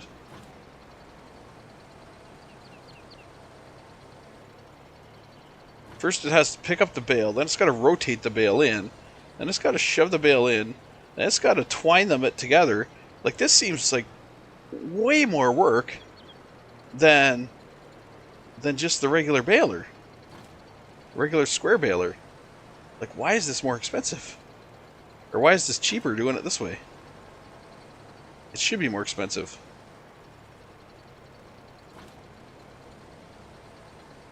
Oh. I just noticed we're at 3.5 hours here. So. What I'm going to do is finish this next bale, which is just another 2 blocks here. I will finish this next bale, offload it, and then we will be ready for next episode.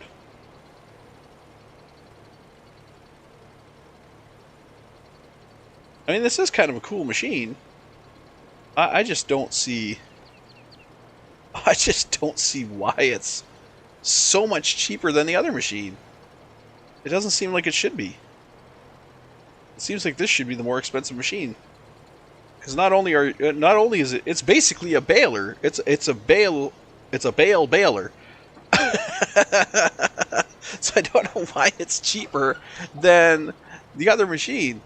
It doesn't seem to make sense. Anyway, that's going to be it for this episode, folks.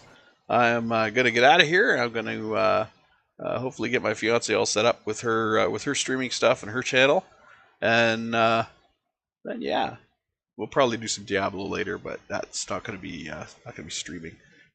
But anyways, thanks so much everybody for watching. We got to repay a loan here, so let's get that done because I don't want to have to pay that anymore. And we will we'll save our game, and I guess I'll see you next time. So thanks everybody for watching. This is Jody signing off. Bye bye now.